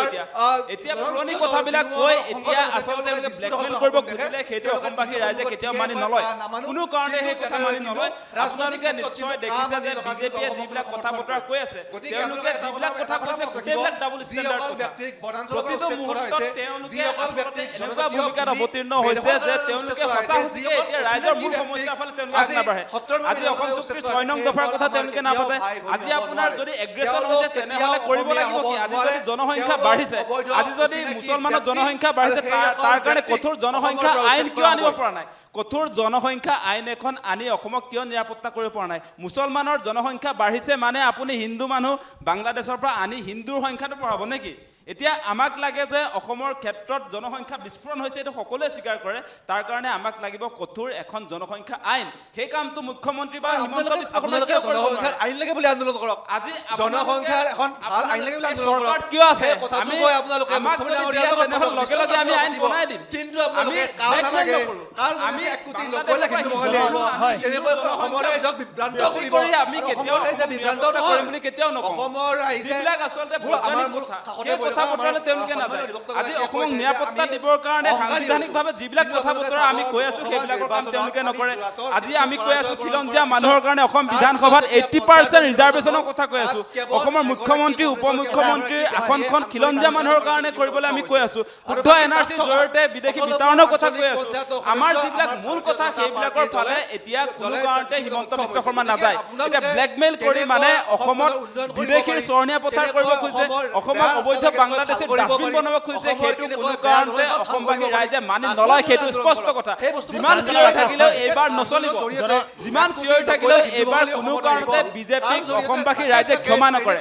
বিজেপিক কোনো কাৰণে এইবাৰ অসমবাসী ৰাইজে ক্ষমা নকৰে। তেওঁলোকে যিমান কথা ক'লেও এইবাৰ অসমবাসী ৰাইজে বিজেপিক ক্ষমা কৰিব নোৱাৰে। জনসংখ্যাৰ কথা যিহেতু ওলাইছে, মই এটা প্ৰসংগ ক'ব লাগিব যে পূৰ্বে কোৱা হৈছিল যে জনসংখ্যা 2জনতকৈ বেছি জন্ম নিদিব, কিন্তু শেহতীয়াকৈ মুখ্যমন্ত্ৰী হিমন্ত বিশ্ব শৰ্মাই কিছু প্ৰসংগত আচলতে 3জন জন্ম দিয়ক বুলি ক'লে, 3-4জন কৈছে হয়, তেওঁ সিদ্ধান্ত ক'লে। আচলতে কিছুমান ক্ষেত্ৰত মানে তাৰ পূৰ্বৰ যি পৰিৱেশ আমি দেখিছিল যে RSS প্ৰধানগৰাকীয়ে কৈছিল জনসংখ্যালৈ তেওঁ কৈছিল যে 3জন জন্ম দিয়া কথা তেওঁ উনুকি আছিল। গতিকে জনসংখ্যাক লৈ বিভিন্ন ধৰণৰ কথাখিনি ওলাই যদি আচলতে মানুহৰ মাজে মাজে যদি কথাখিনি সলনি হয় কিছু বিসংগতিও নোহোৱা নহয়, সেইধৰণৰ পৰিৱেশো আহিছে। ৰাজীৱ ডাঙৰীয়া কি কৈছিলে কওক। আচলতে বিজেপি দলৰ বা RSSৰ কিছুমান নেতাই সময়ে সময়ে এনেকুৱা মন্তব্য দিয়া আমি প্ৰায়ে দেখিছোঁ যে মুছলমান জনসাধাৰণৰ জনসংখ্যা বেছি হৈছে, গতিকে আমাৰ কোনোবাই কৈছে 4টা জন্ম দিব, কোনোবাই কৈছে 6টা, কোনোবাই বিভিন্ন ধৰণৰ এনেকুৱা তেখেতসকলৰ ৰাজনৈতিক মন্তব্য আমি দেখা পাই আছোঁ। কিন্তু মই সেই ৰাজনৈতিক বক্তব্যৰ পৰা অলপ ফালৰি গতি এটা মানে জাতীয় কথা এটা উনুকিয়াব বিচাৰিছোঁ। প্ৰাঞ্জলে অলপ আগত এটা কথা উল্লেখ কৰিছে, যিসমূহ দল সংগঠনত যেতিয়া থাকে তেখেতসকলে এনেকুৱা ধৰক তাৰ ক্ষেত্ৰতে কৈছে যে কা নামানো বুলি আন্দোলন কৰে, কিন্তু তাৰপিছত যেতিয়া ৰাজনৈতিক মঞ্চ এখনত যেতিয়া তেখেতসকলে চামিল হয় তেতিয়া কিন্তু কাম আনিবলৈ বাধ্য হৈ যায়। আচলতে এইটো ৰাজনৈতিক দলসমূহৰ একোটা পলিচি, একোটা টেকটিক। গতিকে মই আমাৰ অসমৰ কাৰণে দুৰ্ভাগ্য এইটোৱে, আমি কাৰ নেতৃত্বত আমি চামিল হৈছোঁ, কাৰ নেতৃত্বক আমি মানিম। যিসমূহে নেতৃত্ব দি আছে আমি দেখা পাইছোঁ প্ৰতিটো দল সংগঠনৰ নেতা বা নেত্ৰীয়ে এটা সময়ত গৈ চৰকাৰৰ যিটো পলিচি ডিচিশ্যনৰ এগেইনষ্টত গুচি যায়। আজি চাওক, অসমৰ জাতীয় 855 শ্বহীদৰ ত্যাগৰ বিনিময়ত অসম গণ পৰিষদ দলটো গঠন হৈছে। তেখেতসকলে চৰকাৰৰ অংশীদাৰিত্ব দল, তেখেতসকলে এইটো স্পষ্টভাৱে ভূমিকা এটা ল'ব পৰা নাই যে আমি সমৰ্থন কৰিম। কেৱল মাত্ৰ ৰাজনৈতিক মানে গাড়ীখন কেনেকৈ লক্ষ্য কৰে, নিজৰ 2-4জন মন্ত্ৰী কেনেকৈ হৈ চৰকাৰখন চলাই থাকিব পাৰি, এনেকুৱা ধৰণৰ কথাহে আচলতে চলি আছে। গতিকে জাতীয় স্বাৰ্থক সম্পূৰ্ণৰূপে ভুলুন্নিত কৰা হৈছে। যেতিয়াই আপুনি চাওক, মেঘালয়ত যেতিয়া গোটেই সমগ্ৰ ভাৰতবৰ্ষতে ইমপ্লিমেণ্টেশ্যনৰ কাৰণে কেন্দ্ৰীয় চৰকাৰে অধিসূচনা জাৰি কৰিলে, তেতিয়া কিন্তু মেঘালয় চৰকাৰে ক্লিয়াৰ ষ্টেণ্ড লৈছিলে যে আমি মেঘালয়ত ইমপ্লিমেণ্ট কৰিবলৈ দিয়া নহয়। সেইটোৱে আচলতে জাতীয় ত্যাগ, জাতীয় স্বাৰ্থ। কিন্তু আমাৰ ইয়াত আপুনি চাওক, প্ৰতিটো দলে আজি কোনোবা কংগ্ৰেছত আছে, কালি বিজেপি গৈছে, কালি কোনোবা বিজেপিত আহিছে, কালি কংগ্ৰেছত আহিছে। কেৱল মাত্ৰ ৰাজনৈতিক দলসমূহৰ যিটো শ্লোগান, ক্ষমতা দখলৰ যিটো আহিলা, মই অলপ আগতে শুনি আছোঁ, কংগ্ৰেছ দলে আইএমনিটি আনিছিল, ছেম একেদৰে আজি বিজেপি দলে এমেণ্ডমেণ্ট কৰি ইমপ্লিমেণ্ট কৰিলে, 14লৈকে আনিলে, এতিয়া 24লৈকে এক্সটেনশ্যন দিলে। তাৰপিছত তেখেতসকলে ক'ব বিচাৰিছে যে তেখেতসকলক নাগৰিকত্ব দিয়া নহয়। একখনৰ নামেই হৈছে চিটিজেনশ্বিপ এমেণ্ডমেণ্ট এক্ট, নাম দিয়া হ'লে তেখেতলোক থাকিবলৈ বাসস্থান দিয়া হ'ব।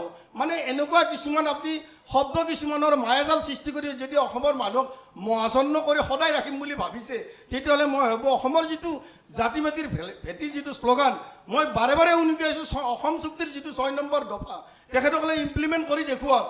সম্পূৰ্ণৰূপে বিদেশীমুক্ত এখন অসম সকলোৱে কামনা কৰে। গতিকে 6 নম্বৰ দফা তেখেতসকলে আখৰে পালন কৰিম বুলি কোৱাৰ পিছত সেই কথাটো এতিয়ালৈকে যিটো আমাৰ প্ৰতিবেদন দিয়া হ'ল, প্ৰতিবেদনৰ কথা কোনো ধৰণৰ আজিলৈকে উল্লেখেই নহ'ল। সেইসমূহৰ পৰা আঁতৰি থাকি এতিয়া নিৰ্বাচনলৈকে আজি 6-7 মাহ আছে, এতিয়া কাখনৰ এমেণ্ডমেণ্ট দি এটা ধৰ্মীয় এটা আৱেগ এটা সৃষ্টি কৰিব বিচৰা হৈছে, যিটো ধৰ্মীয় আৱেগে হয়তো কিছু ৰাজনৈতিক ক্ষেত্ৰত প্ৰভাৱিত কৰিব বা ৰাজনৈতিক ক্ষমতা দখলত কিছু হেল্প কৰিব, সহায় কৰিব, এইটো স্বীকাৰ কৰিব লাগিব। কাৰণ প্ৰাঞ্জলে কৈছে যে যোৰহাট ছিটখনত প্ৰবল প্ৰত্যাহ্বানৰ পিছতো যোৰহাট ছিটখন আমি জিকিব নোৱাৰিলোঁ। তাৰপিছত পঞ্চায়ত নিৰ্বাচনত অকল মাত্ৰ দুখন পঞ্চায়তৰ বাদে সমগ্ৰ যোৰহাটতে কংগ্ৰেছে বিজেপিয়ে দখল কৰিছে। গতিকে এনেকুৱা ধৰণৰ কথা হৈ থাকিব। জনসাধাৰণ বিভ্ৰান্ত হৈছে। জনসাধাৰণৰ কাৰণে স্পষ্ট এটা সুকীয়া বাৰ্তা যাব লাগে যি অসমত যিটো অসম চুক্তিৰ যিটো কথা আছিল, অসমত যিটো 855জন শ্বহীদ হৈছিল, সেই শ্বহীদৰ ত্যাগক আজিলৈকে কি কৰা হ'ল? কাৰ নামত 5জন অসমীয়া ডেকা গুৱাহাটীৰ ৰাজপথত মৃত্যুবৰণ কৰিব লগা হ'ল? তেখেতসকলৰ অৱদান কি হ'ব? গতিকে এনেকুৱা ধৰণৰ কেৱল মাত্ৰ যদি ৰাজপাট গাড়ী দখলৰ কাৰণে যদি কথাসমূহ চিন্তা কৰি থকা হয়, তেতিয়াহ'লে মই ভাবোঁ ভৱিষ্যত দিনলৈকে ৰাজনীতি কিছু দিনলৈকে হয়তো ৰাজনৈতিক নেতাই ৰাজনীতি কৰি থাকিব, কিন্তু অসমৰ যিটো ডেম'গ্ৰাফিক চেঞ্জৰ কথা সদায় কৈ থাকে, বিদেশমুক্ত অসমৰ কথা কৈ থাকে।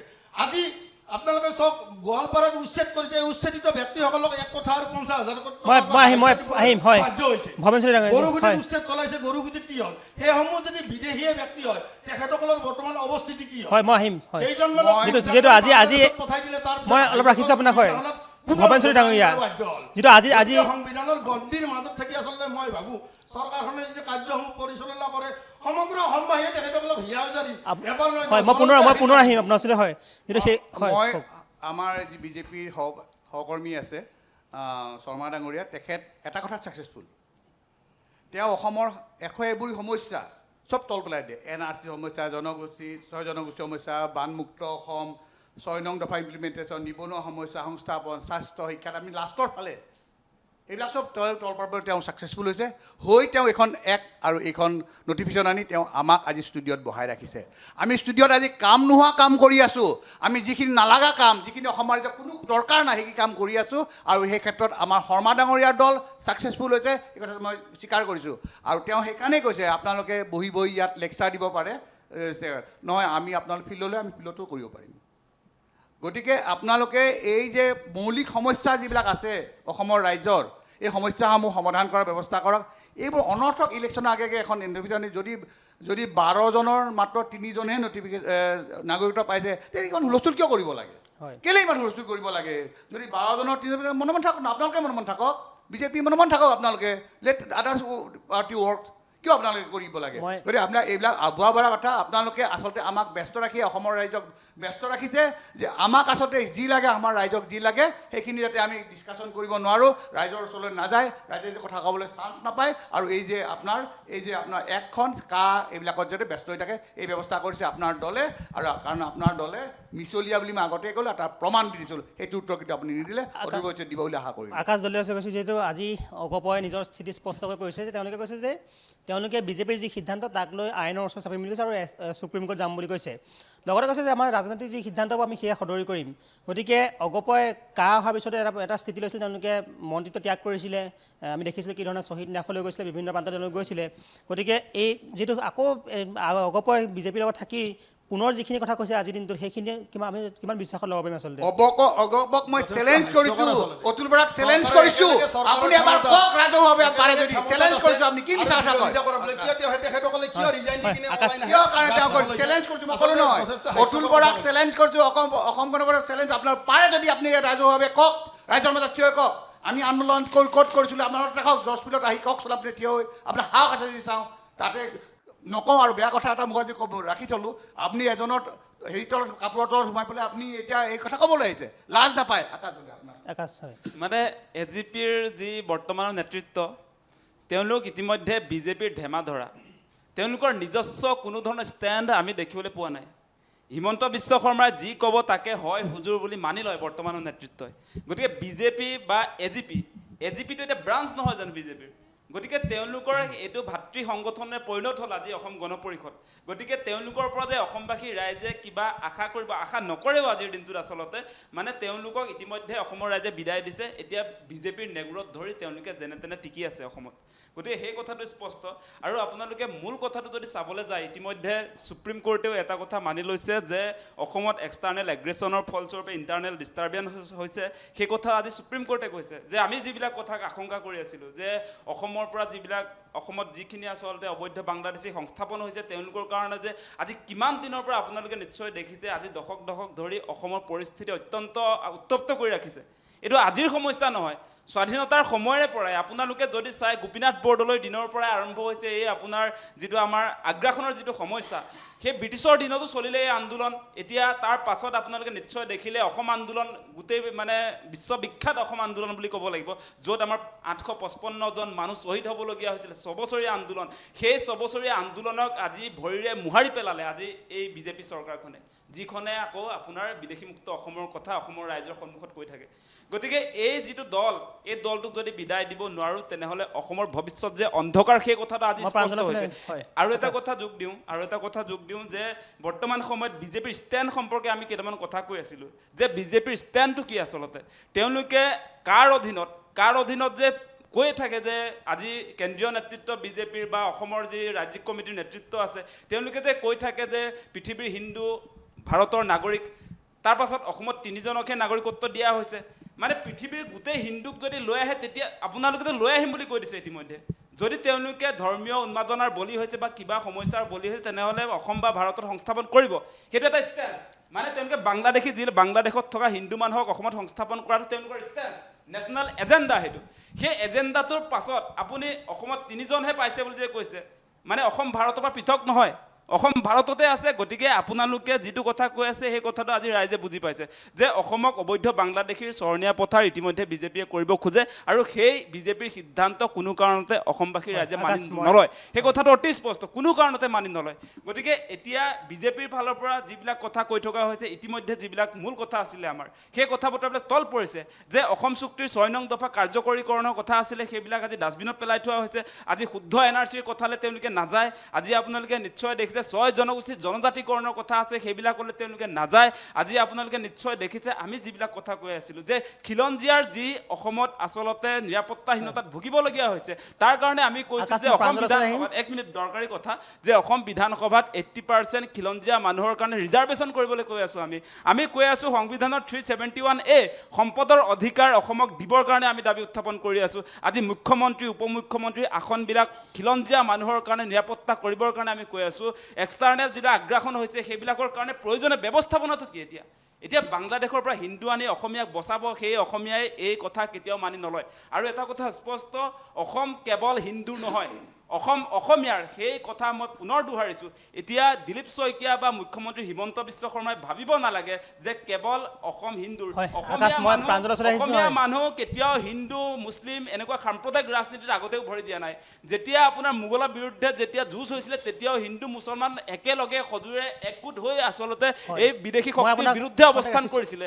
ইয়াত আপোনালোকে প্ৰাঞ্জল। ধৰ্মীয় ৰাজনীতি কেতিয়াও কৰিব নোৱাৰে। অসমত প্ৰাঞ্জল, থকা আমি- 1971 প্ৰাঞ্জল, চনৰ হয়। 25 আমি দেখিছোঁ মাৰ্চৰ যে- পৰা যিবিলাক মানুহ পূৰ্বতে অহা আকাশ, মানুহ, আমি প্ৰাঞ্জলৰ তেওঁলোক ওচৰলৈ আহিছোঁ। সকলোৱে অসমীয়া। ইয়াত হিন্দু মুছলমান নচলিব। ইয়াত প্ৰাঞ্জল, অসম তুমি বেলেগ। দেখিছোঁ যে প্ৰাঞ্জল অসমক যথেষ্ট ধৰণে কেতিয়াও কালি দিনটো আপোনালোকে প্ৰতিবাদ বেলেগ হৈছে। ষ্টেটৰ লগত, কালি প্ৰতিবাদ উত্তৰ হৈছে। ভাৰতীয় ষ্টেটৰ লগত কেতিয়াও আপোনালোকে মিলাই নল'ব।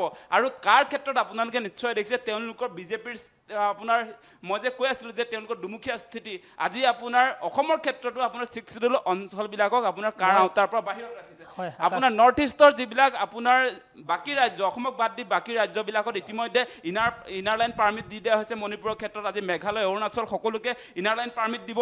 আৰু 6 শিডিউল, মেঘালয়টো অলৰেডি 6 শিডিউল। গতিকে এই অঞ্চলবিলাকত, এই ৰাজ্যবিলাকত কাৰ আওতাৰ পৰা বাহিৰত ৰাখিছে। প্ৰাঞ্জল। গতিকে এই কথা বতৰাবিলাক কি সূচাইছে? আজি হয়, মই আকাশ তেওঁলোকে পুনৰ আহিম, মই ভাৰতত যে প্ৰাঞ্জলৰ হিন্দু, ওচৰলৈ গৈছোঁ, আকাশ। ভাৰতত প্ৰাঞ্জলৰ যে ওচৰলৈ হিন্দু গৈছোঁ মই। আপোনাৰ নাগৰিক বুলি কোৱা হৈছে, ভাৰতত প্ৰাঞ্জল, হিন্দু কালি দিনটো দেখিছোঁ আমি নাগৰিক কি যদি ধৰণে হয়, প্ৰতিবাদ তেনেহ'লে হৈছিলে। এই ষ্টেটবিলাকক কিয় ৰক্ষণাবেক্ষণ দিয়া হৈছে স্পেচিয়েলি? মই- সেই কথা বতৰাবিলাক লাগিব আকাশ, মই নহয়। আমি প্ৰাঞ্জলৰ কিয় ওচৰলৈ আহিছোঁ। কেৱল অসমে বিদেশীৰ মই বুজা আকাশ ল'ম? পুনৰ আহিম আপোনাৰ ওচৰলৈ, মই ইতিমধ্যে আহিম পুনৰ। 1971 চনৰ 25 মাৰ্চ, সেই আপোনাৰ আগৰ সেই তেতিয়াৰো আমাৰ 20 বছৰীয়া আপোনাৰ ইয়াত বিদেশীৰ বুজা লোৱা হৈছে।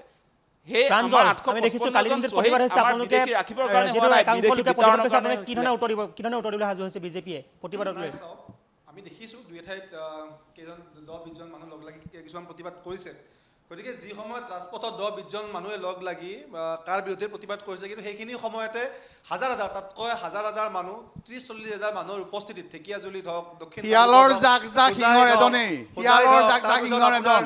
শিলচৰত হওক। গতিকে হাজাৰ হাজাৰ মানুহৰ, 30-40 হাজাৰ মানুহৰ উপস্থিতিত তেওঁলোকে ভাৰতীয় জনতা পাৰ্টীৰ লগত থিয় হৈ তেওঁলোকৰ মিটিংসমূহত অংশগ্ৰহণ কৰিছে। গতিকে ইয়াৰ পৰা এটা কথা স্পষ্ট যে বিৰোধীয়ে অসমৰ ৰাইজক বিভ্ৰান্তি কৰিবলৈ চেষ্টা কৰিব, বিভ্ৰান্তি কৰিছে, আৰু তেওঁলোকৰ বিভ্ৰান্তি নহয়, ইতিমধ্যে স্পষ্ট মত তেওঁলোকে প্ৰকাশ কৰিছে। আপুনি চাব, আজি বিৰোধীয়ে কৈ আছে যে অসমৰ 82% বা 80% বিধানসভা চিট আমি সংৰক্ষণ কৰিব লাগে। বিৰোধীয়ে কৈহে আছে, কিন্তু সেইবোৰ কাৰ্যক্ষম কোনে কৰিছে? আজি আপোনালোকে চাব, ডিল মিনিষ্টৰৰ যোগেদি 105খন আসন আজি খিলঞ্জীয়াৰ হাতলৈ অনা হ'ল। গতিকে সেয়াটো 80%তকৈ বহুত ওপৰত, প্ৰায় 90% আসন এতিয়া খিলঞ্জীয়াৰ হাতলৈ অনা হ'ল ডিল মিনিষ্টৰৰ যোগেদি। 1 নম্বৰ কথা। 2 নম্বৰ কথা, ছয় নং দফা এটা implement কৰিলে। কৈছে যে ছয় নং দফা implement কৰিলে, এইটো কওক। ভৰি পৰিছে। গতিকে এইটো কওক। আপোনালোকে দেখা পাব অসমৰ প্ৰায় 63 লাখ বিঘা মাটি অবৈধ বিদেশীৰ হাতত আছে, আৰু এয়া এতিয়া পৰ্যায়ক্ৰমে তাৰ উচ্ছেদ চলিছে। এতিয়া কেৱল 1,50,000 বিঘা ভূমি উচ্ছেদৰ পৰা মুক্ত কৰা হৈছে, আৰু ভৱিষ্যতলৈ সেই অসমত যি 83 লাখ যি ভূমি অবৈধ বিদেশীৰ হাতত আছে, সেয়া পৰ্যায়ক্ৰমে সেয়া বিদেশী মুক্ত কৰা হ'ব। গতিকে আপোনালোকে চিন্তা কৰিব নালাগে, আপোনালোকে চিন্তা নকৰাকৈ ভাৰতীয় জনতা পাৰ্টী চৰকাৰ, অসমৰ চৰকাৰ ইতিমধ্যে কাম কৰি আছে। আৰু চাব, আপোনালোকে কোনোপধ্যে অসমৰ বা ভাৰতবৰ্ষৰ যিসমূহ আমাৰ ডেভেলপমেণ্টেল ইছ্যু, ডেভেলপমেণ্টেল ইছ্যু কিন্তু আপোনালোকে নকয়। আপোনালোকে চাব, অসমত ডেভেলপমেণ্ট হোৱাৰ কাৰণে অসম আপোনাৰ দুখীয়া ৰাজ্যৰ তালিকাত সোমাই গ'ল। আজি 2014 চনত আজি আপোনালোকে নিশ্চয় দেখিছে যে আমাৰ 28খন ৰাজ্যৰ ভিতৰত আজি অসমৰ স্থান 26 নম্বৰত। গতিকে আজিৰ দিনটোৰ উন্নয়নৰ কথা প্ৰাঞ্জল কলিতাই কেনেকে ক'ব পাৰিছে? আজি আপোনালোকে নিশ্চয় দেখিছে, যিটো সময়ত বিজেপিয়ে অসমক ভাৰতৰ 5খন উন্নত ৰাজ্যৰ তালিকালৈ লৈ যাম বুলি কৈ আছিলে, সেই সময়ছোৱাত উন্নত ৰাজ্যৰ তালিকাটো বাদ দিলো দুখীয়া ৰাজ্যৰ তালিকাত, অনুন্নত ৰাজ্যৰ তালিকাত আজি হিমন্ত বিশ্ব শৰ্মাই অসমক ভৰাই দিলে। গতিকে উন্নয়নৰ কথা বিজেপিয়ে কেতিয়াও কোৱা উচিত নহয়। উন্নয়নৰ কথা আমি পাতিম এতিয়া। আপুনি আজি কওক যে অসমৰ ক্ষেত্ৰত স্বাস্থ্য কেই নম্বৰ স্থানত আছে, আজি শিক্ষা কেই নম্বৰ স্থানত আছে, সেই কথা বতৰাবিলাক কওক। আজি জনমূৰি আয় অসমৰ কিমান, সেই কথা বতৰাবিলাক কওক। উন্নয়নৰ কথা পাতক না আপুনি মোৰ লগত। এনেকুৱা কথা কেতিয়াও নক'ব যে যিটো সময়ত তেওঁলোকে আপোনালোকে নিশ্চয় দেখিছে উন্নয়ন বুলি ইয়াত তালপাল লগাই ফুৰিছে, সেই সময়ত অসমৰ অৱস্থা আজি নীতি আয়োগে প্ৰকাশ কৰিছে। নীতি আয়োগৰ ৰিপৰ্টত আহি গ'ল অসম একেবাৰে শেষৰ ফালে। আজি 26 নম্বৰ স্থানত আছে, আজি 25 নম্বৰ স্থানত আপোনাৰ শিক্ষা আছে, তাৰ পাছত প্ৰাঞ্জল কলিতা নামৰ এই মানুহজনে কিবিলাক কথা কৈ আছে আপোনালোকে যিখনে কিন্তু নিজক সোধা ভাৰতীয় জনতা পাৰ্টীয়ে এতিয়া জিকিবলৈ চৰকাৰী সক্ষম হৈছিলে, তথ্যই প্ৰকাশ কৰিছে গতিকে তাৰ অসমৰ পৰা এটা অৱস্থা কথা বেয়া। স্পষ্ট, আজি চৰকাৰী অসমৰ তথ্যই ৰাইজ প্ৰকাশ হৈছে যে অসমক অসম শেষৰ বেয়া ফালে পোৱা, আছে। এই সময়ছোৱাত তেওঁ মুছলমানৰ ডেভেলপমেণ্টৰ পক্ষত কথা থকা ক'বলৈ আহে। ব্যক্তিসকলৰ পক্ষত ডেভেলপমেণ্ট মানে কি যে আচলতে তেওঁ জানে নে অসমৰ নাজানে? ৰাইজে মানে অসমৰ উন্নয়ন মানে কি খিলঞ্জীয়াক সেই ভাল কথাটো পোৱা, জানে নে নাজানে? অসমৰ এতিয়া বিজেপিৰ অনুন্নত পক্ষত ৰাজ্যৰ থাকিব। তালিকাত সোমোৱাৰ পাছত উন্নয়নৰ কথা কেনেকৈ ক'ব পাৰে? সেই প্ৰশ্নটো আমি উত্থাপন কৰিছোঁ যে নীতি আয়োগ এটা চৰকাৰী অনুষ্ঠান। নীতি আয়োগত এতিয়া আপোনালোকে নিশ্চয় দেখা পালে যে অসমৰ স্থান 25 নম্বৰত, আজি আপোনাৰ শিক্ষাৰ ক্ষেত্ৰত 26 নম্বৰত। গতিকে ধাৰাবাহিকভাৱে 2021 চনৰ পৰা যিটো সময়ৰ পৰা মুখ্যমন্ত্ৰীয়ে অসমক ভাৰতৰ 5খন উন্নত ৰাজ্যৰ তালিকালৈ লৈ যাম বুলি কৈ আছিলে, এই সময়ছোৱাত ধাৰাবাহিকভাৱে অসমৰ ফলাফল শেষৰ ফালে আছে। এই মুহূৰ্তত তেওঁ ডেভেলপমেণ্টৰ কথা ক'বলৈ আছিল, ক'ত অধিকাৰ পালে? আজি নীতি আয়োগৰ ফলাফলত কৈছে একদম একেবাৰে অৱস্থা শোচনীয় অসমৰ ফলাফল বেয়া, অনুন্নত ৰাজ্যৰ তালিকাত সোমাই গ'ল। আজি তাৰ পাছত তেওঁ ডেভেলপমেণ্টৰ কথা ক'বলৈ আহে। মুখ্যমন্ত্ৰী হিমন্ত বিশ্ব শৰ্মা অতি স্পষ্ট কথা, তেওঁ যে ডেভেলপমেণ্টৰ কাৰণে এখোজো আগবাঢ়িব পৰা নাই, নীতি আয়োগৰ শেহতীয়া প্ৰতিবেদনে সেই কথা আজি স্পষ্ট কৰিছে। আৰু অৰুণোদয় দি তেওঁ যদি ভাবিছে, মুখ্যমন্ত্ৰীয়ে যদি হিতাধিকাৰী দি ফ্ৰীবিজ আঁচনিৰ জৰিয়তে অসমক উন্নয়ন কৰিম বুলি ভাবিছে, তেনেহ'লে তেওঁ মূৰ্খৰ স্বৰ্গত বাস কৰিছে। সেইকাৰণে এতিয়া ৰিজাল্টত ওলাই পৰিলে গোটেই কথা বতৰাবিলাক। আজি যে আপোনাৰ হিতাধিকাৰী আঁচনিৰ জৰিয়তে অসম আগুৱাই নাযায়, সেই কথাটো আজি স্পষ্ট হৈ গ'ল। সেইকাৰণে আজি আপোনালোকে নিশ্চয় দেখিছে চৰকাৰে কৰিবলগীয়া কাম কাজ নকৰে।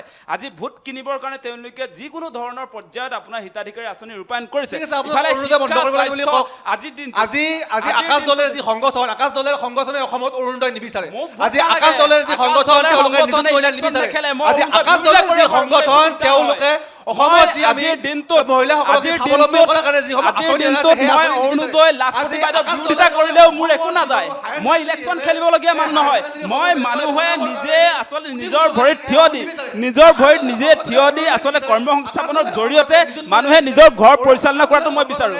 মই কেতিয়াও আপোনাৰ এনেকৈ মানুহক কিনা কথাটো, মানুহক মানে টকা দি কিনা যিটো পৰ্যায় তেওঁলোকে চলাইছে, সেইটো মই মানি নলওঁ। তেওঁ যিটো কথা কৈছে মোৰ একো দিগদাৰ নহয়। আজি কৃষক মুক্তি সংগ্ৰাম সমিতিয়ে অৰুণোদয় যে দি আছে, অৰুণোদয়টো দিব নালাগে বুলি ক'লে মোৰ কি লোকচান আছে? মই ইলেকশ্যন খেলিম নেকি কাইলৈ? মোৰ এইবিলাক কোনো কথা বতৰা নাই। ৰাইজে নিজে নিজৰ ভৰিত থিয় হোৱা কৰ্মসংস্থাপনৰ ব্যৱস্থাপনা কৰিব পাৰে। আজি চৰকাৰে নাজানেই, আজি হিমন্ত বিশ্ব শৰ্মাই নাজানেই যে অসমৰ মানুহক কেনেকৈ ক'ত কৰ্মসংস্থাপন দিব। তেওঁ আচলতে পৰ্যটনৰ ক্ষেত্ৰত কি কৰিব, আজি এগ্ৰিকালচাৰেল ক্ষেত্ৰত কি কৰিব, আজি ব্যৱসায় বাণিজ্যৰ ক্ষেত্ৰত কি কৰিব, আজি আপোনাৰ এই বিষয়বিলাক তেওঁলোকে নাজানে। আজি এগ্ৰিকালচাৰ ৰিভলিউচনৰ কথা তেওঁলোকে নাজানে। মানে মানুহক তেওঁলোকে হিতাধিকাৰী বনাই আপোনাৰ মানুহৰ ভোট ক্ৰয় কৰিব খোজে। মই কৈ দিছোঁ, মই ডেফিনেটলি মই মানুহক ফ্ৰীবিজ সজোৱাটো কেতিয়াও নামানো। কল্যাণকামী ৰাজ্যত হ'ব পাৰে কিছু সময়ৰ কাৰণে মানুহক আৰ্থিক অনাটনৰ পৰা দূৰ কৰা, কিন্তু তাৰ মানে এইটো নহয় যে প্ৰতিজন মানুহক আপুনি এনেকৈ ভিক্ষাৰী বনাব, সেই কথা কেতিয়াও নহয়। আকাশ, এটা কথা অতি স্পষ্ট, যিটো কথা কৈছে মোৰ কি আহে যায়। মই এতিয়া ফ্ৰীবিজ আঁচনিবিলাক বিৰোধিতা কৰিলে অসমৰ ৰাইজে বেয়া পাব। মই ইলেকশ্যন খেলিম নেকি? মোৰ কোনো তাত আহে বা নাযায়। মই কৈছোঁ যে প্ৰতিজন মানুহক আচলতে কৰ্মসংস্থাপনৰ ব্যৱস্থাপনা কৰিব পাৰিলে ভাল, সেই কথা মই কৈ আছোঁ। ৰাইজে যাতে আপোনাৰ প্ৰতিগৰাকী মানুহৰ হাতত এতিয়া চৰকাৰলৈ মানে আপোনাৰ বাট চাই থাকিব পাৰে মাহেকৰ মূৰত এই 1250 টকা আহিব বুলি, এনেকুৱা পৰ্যায়ত গৈছেগৈ আজি অসমৰ মানুহ। এতিয়া চাওক, এতিয়া আৰু এটা দৰকাৰী কথা কৈ আছোঁ। অসমৰ আজি আপোনালোকে নিশ্চয় জানে যে মানুহৰ অৱস্থা বেয়া, মানুহক কৰ্মসংস্থাপন দিব পৰা নাই। বিজেপি চৰকাৰে মানে 26 লাখ নিবনুৱাৰ কৰ্মসংস্থাপনৰ কথা কৈছিলে, কৰ্মসংস্থাপন দিব নোৱাৰি এতিয়া তেওঁলোকে হিতাধিকাৰী বনাইছে। সেই কথা বতৰাবিলাক আছে নহয়। এতিয়া আমাৰ কথা অতি স্পষ্ট যে আমি কৈছোঁ যে কৰ্মসংস্থাপন দিব লাগে। আজি কৰ্মসংস্থাপনৰ ব্যৱস্থা নকৰি তেওঁলোকে আপোনাৰ 1500-1200, আমাৰ কি মহিলাবিলাকৰ আপোনাৰ ভোটৰ মূল্য 1500 টকা নেকি? সেই কথা নহয়। গতিকে এনেকুৱা ধৰণৰ কথা বতৰাৰ জৰিয়তে কোনো কাৰণতে ৰাজীৱ আহমেদ আৰু সেইকাৰণে আজি অসম আগুৱাই গৈছে। অৰুণোদয় দিয়াৰ কাৰণে আজি অসম আগুৱাই গৈছে। লাখপতি বাইদেউ দিয়াৰ কাৰণে আজি শেষৰ তালিকাত আহি গ'ল আজি। গতিকে এই কথা বতৰাবিলাক আপোনালোকে চাওক। আকাশ দলে ডাঙৰে সংগঠনে যদি বিৰোধিতা কৰে, নিশ্চয় তেওঁ কালি প্ৰেছ মিট দি কওক যে আমি এখন বিৰোধিতা কৰিছোঁ, আপোনালোকে এই আঁচনি আৰু কালিৰ পৰা নল'ব। আজি কিহৰ কাৰণে তেওঁলোকে ফ্ৰীবিজ আঁচনি দিবলগীয়া হৈছে? মানে কৰ্মসংস্থাপন দিব নোৱাৰিলে তেওঁলোকে। 26 লাখ নিবনুৱাৰ কৰ্মসংস্থাপন দিব নোৱাৰাৰ ফলস্বৰূপে এতিয়া তেওঁলোকে আপোনাৰ হিতাধিকাৰী আঁচনিবিলাক দি আছে। আজি অসমৰ মানুহক তেওঁলোকে কিনিব খুজিছে। এই কথাটো কোনে মানি ল'ব? কথাটো হ'ল আমি অসমীয়া জাতিটোৱে ৰাজাৰ পণ কৰি থকা জাতি এটা হ'মনে কেৱল হিতাধিকাৰী সৰ্বোচ্চ এটা জাতি হ'ম? কেৱল যদি আমি ভাবোঁ যে আমি অৰুণোদয় দিছোঁ, নিযুত মইনা দিছোঁ, মহিলা উদ্যমিতা দিছোঁ, এনেকুৱা ধৰণৰ আঁচনি 1220 টকা নহয় 12,050 টকা দিয়ক, আমি স্বাগতম জনাইছোঁ কাৰণ আমাৰে মা ভনী আমাৰেই কোনোবাই পাইছে আমি স্বাগতম জনাইছোঁ কিন্তু কথা কেৱল যদি ৰাজনৈতিক মুনাফা আদৰ বাবে যদি এই হিতাধিকাৰীৰ সৰ্বোচ্চ জাতি এটা কৰি নীতি আয়োগৰ দেখা পাইছে আপোনালোকে অসম কিমান তলত স্বাস্থ্যৰ ক্ষেত্ৰত শিক্ষাৰ ক্ষেত্ৰত কেৱল মাত্ৰ চমক সৃষ্টি কৰাৰ কাৰণে কেইটামান ডাঙৰ ডাঙৰ বিল্ডিং হ'লে অসমৰ উন্নয়ন নুবুজায় কেৱল মাত্ৰ কেইখনমান ডাঙৰ ডাঙৰ ফ্লাইঅভাৰ হ'লে অসমৰ উন্নয়ন নুবুজায় উন্নয়ন তেতিয়াই হ'ব যেতিয়া জাতিটোৱে ৰাজহাড় পোন কৰি থিয় কৰিব পাৰিব গতিকে মই এটা কথা কৈছোঁ যে চৰকাৰে যেতিয়া ইলেকশ্যনৰ আগমুহূৰ্তত আমাক আচলতে অসমৰ সৰ্বস্তৰৰ ৰাইজক এনেকুৱা ধৰণৰ আঁচনি সৰ্বোচ্চ হিতাধিকাৰী সৰ্বোচ্চ কথাৰ পৰা যাতে ফালৰি কাটি ইছ্যু ডাইভাৰ্টৰ এটা টেকনিক আচলতে ইছ্যু ডাইভাৰ্ট কৰাৰ কাৰণে আচলতে চৰকাৰে এনেকুৱা ধৰণৰ টেকনিকৰ দ্বাৰাই ৰাইজক ব্যতিব্যস্ত বা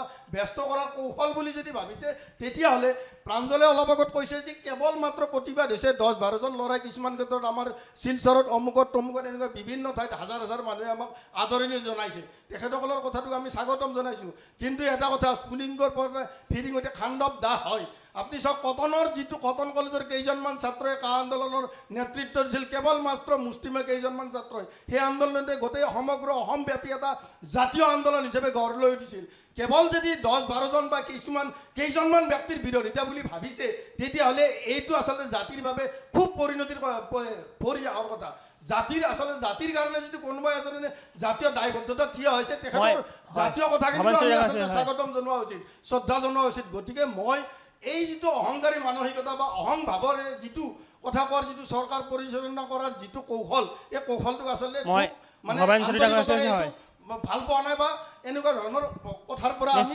বিৰত থাকিবলৈ আচলতে চৰকাৰে সৰ্বাংগীন উন্নয়নৰ কথা যিটো কৈছে সবকা সাথ সবকা বিকাশ ঠিকে আছে তোমালোকে সবকা সাথ সবকা বিকাশ কৰা কিন্তু তোমালোকে তাৰ মাজত যিটো সাম্প্ৰদায়িক যিটো ৰহন হানি কেৱল মাত্ৰ ৰাজভোগৰ কাৰণে তেখেতসকলে কৈছে দিল্লী মিছনৰ জৰিয়তে কেৱল 105খন বিধানসভাৰ আসন সংৰক্ষণ মানে খিলঞ্জীয়াৰ হাতত ৰখাৰ কাৰণে ব্যৱস্থা কৰা হৈছে যদি খিলঞ্জীয়াৰ হাতত থাকে তেতিয়াহ'লে এনেকুৱা ধৰণৰ যি সাম্প্ৰদায়িক কথাবাৰ্তাৰ দ্বাৰাই আচলতে অসমৰ যিটো সম্প্ৰীতি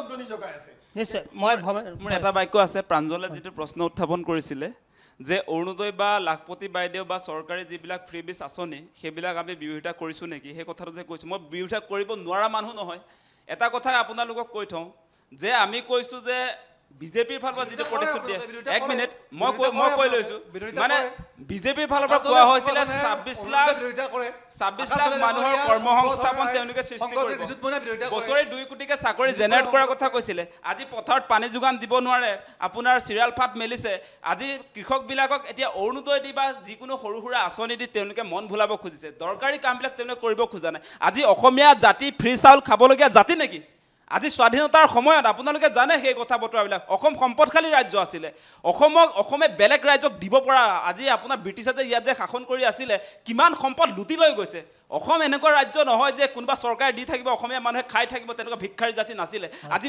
চৰকাৰত থকা মানুহবিলাকে আজি এজিপি বিজেপি কংগ্ৰেছ এইবিলাক মানুহে আজি হিতাধিকাৰীলৈ আজি এই ৰজা জাতিক আচলতে পৰিণত কৰিছে সেই কথা বতৰা আমি জানো নহয় মই মিচিং মানুহ কেতিয়াও আমি আচলতে এই চৰকাৰী আঁচনিবিলাকৰ পৰা আমি আগতে এইবিলাক ঢুকিয়ে পোৱা নাছিলোঁ এইবিলাক এতিয়া চৰকাৰৰ ব্যৱস্থাপনাৰ জৰিয়তে অসমক দেউলীয়া কৰা হৈছে তাৰ ৰিজাল্ট আহিছে আজি অসমীয়া জাতিক আপোনালোকে কেতিয়াও এনেকুৱা হিতাধিকাৰী বনাই চলাই থাকিম বুলি কেতিয়াও নাভাবিব মই কৈছোঁ কি নিজে খুটি খাব পৰা এটা ব্যৱস্থাপনা 1 মিনিট নিজে খুটি খাব পৰা এটা ব্যৱস্থাপনাৰ কথা কৈছোঁ মানুহে আচলতে কৰ্মসংস্থাপন যেতিয়া চৰকাৰে দিব তেতিয়া ডেফিনেটলি অৰুণোদয় আঁচনি আমাৰ প্ৰয়োজন নাথাকিব সেই কথা কৈছোঁ আজি মই যে আপোনাক উল্লেখ কৰিছোঁ যে বিজেপি চৰকাৰৰ ফালৰ পৰা কৰ্মসংস্থাপনৰ কাৰণে পৰ্যটন উদ্যোগটোৰ কাৰণে তেওঁলোকে কেই টকা বাজেটত ধাৰ্য কৰিছে আজি শিক্ষা স্বাস্থ্যৰ কাৰণে কেই টকা তেওঁলোকে বাজেটত ধাৰ্য কৰিছে আজি যিমান ফ্ৰী বিচ আপোনালোকে চাব অৰুণোদয়ৰ কাৰণে যিটো সময়ত আপোনাৰ 5,000 কোটি টকা আছুতীয়াকৈ তেওঁলোকে ধাৰ্য কৰিব পাৰে আজি লাখপতি বাইদেউৰ কাৰণে 3,500 কোটি টকা তেওঁলোকে ধাৰ্য কৰিব পাৰে সেই সময়ছোৱাত আপুনি পৰ্যটন উদ্যোগৰ কাৰণে কেই টকা ধাৰ্য কৰিলে এই সময়ছোৱাত এগ্ৰিকালচাৰ ৰিভলিউচনৰ কাৰণে কৃষকৰ কাৰণে কেই টকা ধাৰ্য কৰিলে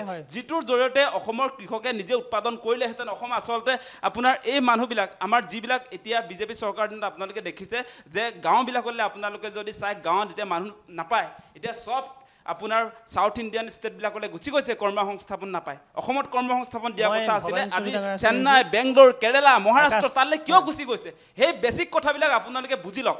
গতিকে সঁচা সঁচাকৈ কৈছোঁ, বিজেপিয়ে যিবিলাক কথাক লৈ ইতিমধ্যে আপোনালোকক ব্লেকমেইল কৰি আছে, মই সেই কথাটোৱে কৈছোঁ যে কৰ্ম সংস্থাপন কৰিব নোৱাৰিহে ফ্ৰী বীজ দিবলগীয়া হৈছে। কৰ্ম সংস্থাপনৰ ব্যৱস্থাপনাৰ প্ৰতিশ্ৰুতি আছিলে। ইভেন প্ৰধানমন্ত্ৰী মোদীয়ে বছৰেকত 2 কোটি চাকৰি জেনেৰেট উদ্ভাৱন কৰাৰ কথা কৈছিলে। বিদেশত নহয়, ভাৰতত হ'ব আপোনাৰ ইণ্ডাষ্ট্ৰিয়েল ৰিভলিউশ্যন, সেই কথা কৈছিলে। মেক ইন ইণ্ডিয়াৰ কথা কৈছিলে। এইবিলাক ক'ত গ'ল? সেই কথাবিলাকৰ আমাক প্ৰশ্ন উত্তৰ লাগিব আকাশ, নহয়।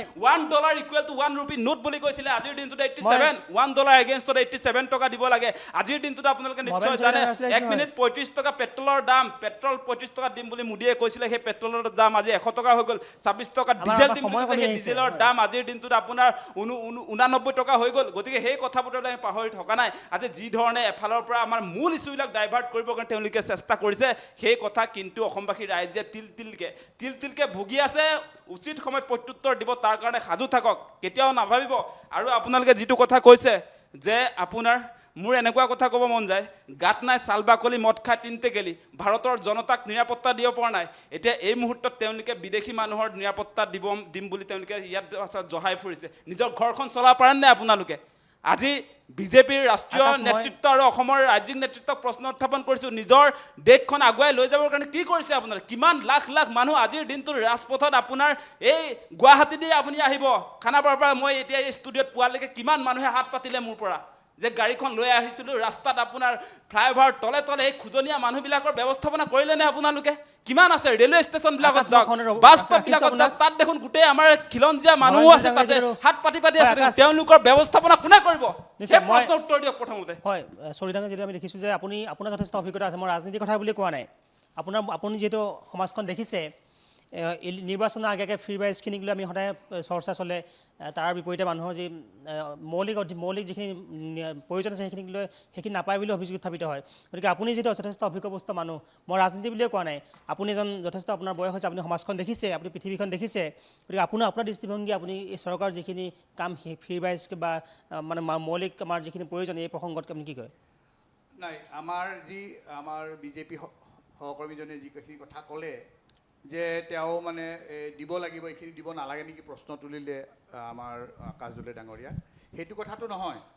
কথাটো হ'ল যে আপুনি ডেফিনেটলি আমাক এই সুবিধা দিব লাগিব, দিছে। এইটো আপোনাৰ পকেটৰ পৰাও দিয়া নাই, মুখ্যমন্ত্ৰীৰ পকেটৰ পৰাও দিয়া নাই।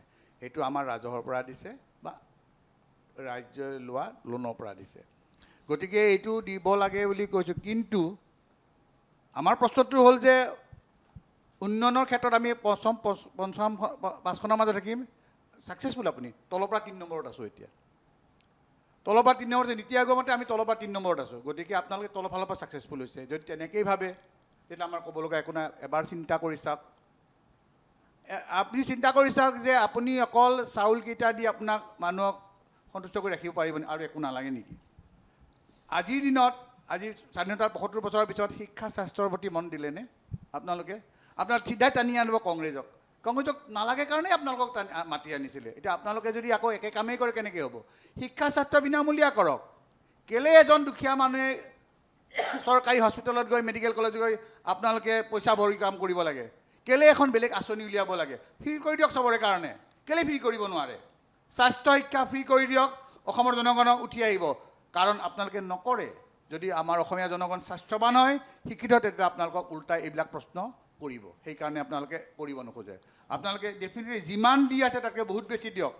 আপোনাৰ স্বাস্থ্য শিক্ষা ফ্ৰী কৰিলে অন্ততঃ আপোনালোকৰ পাৰ হেড আপোনালোকৰ অন্ততঃ 20,000 টকা খৰচ যাব।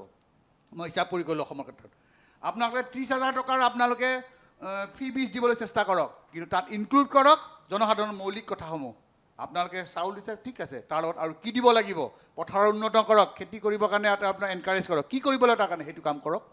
আমি চাউল আগতে বেলেগ দেশক দিছিলোঁ, আমি বেলেগৰ পৰা এটা চাউল আনো। আমি আজি আমাৰ যিবিলাক আমাৰ পুখুৰী খাল ডুং আছে, মাছ পোৱাৰ ব্যৱস্থা কৰক। কেলৈ নোৱাৰে? সেইবিলাক আমি বাহিৰৰ পৰা কিয় মাছ আনিব লাগে? গতিকে আপোনালোকে সেইবিলাক কথা চিন্তা কৰক। তৰ্ক কৰিব পাৰি। এটা অনৰ্থক, আমি ক'লোঁ এবাৰ, অনৰ্থক ইছ্যু এটা আনি য'ৰ 12জনে এপ্লিকেশ্যন কৰি মাত্ৰ 3জনকে দিব লাগে, তাতে আকৌ এটা নতুনকৈ এক্সটেনশ্যন কিয় কৰিব লগা হ'ল? কেলৈ সুধিব নহ'লে হিমন্ত বিশ্ব শৰ্মাৰ প্ৰশ্নটো?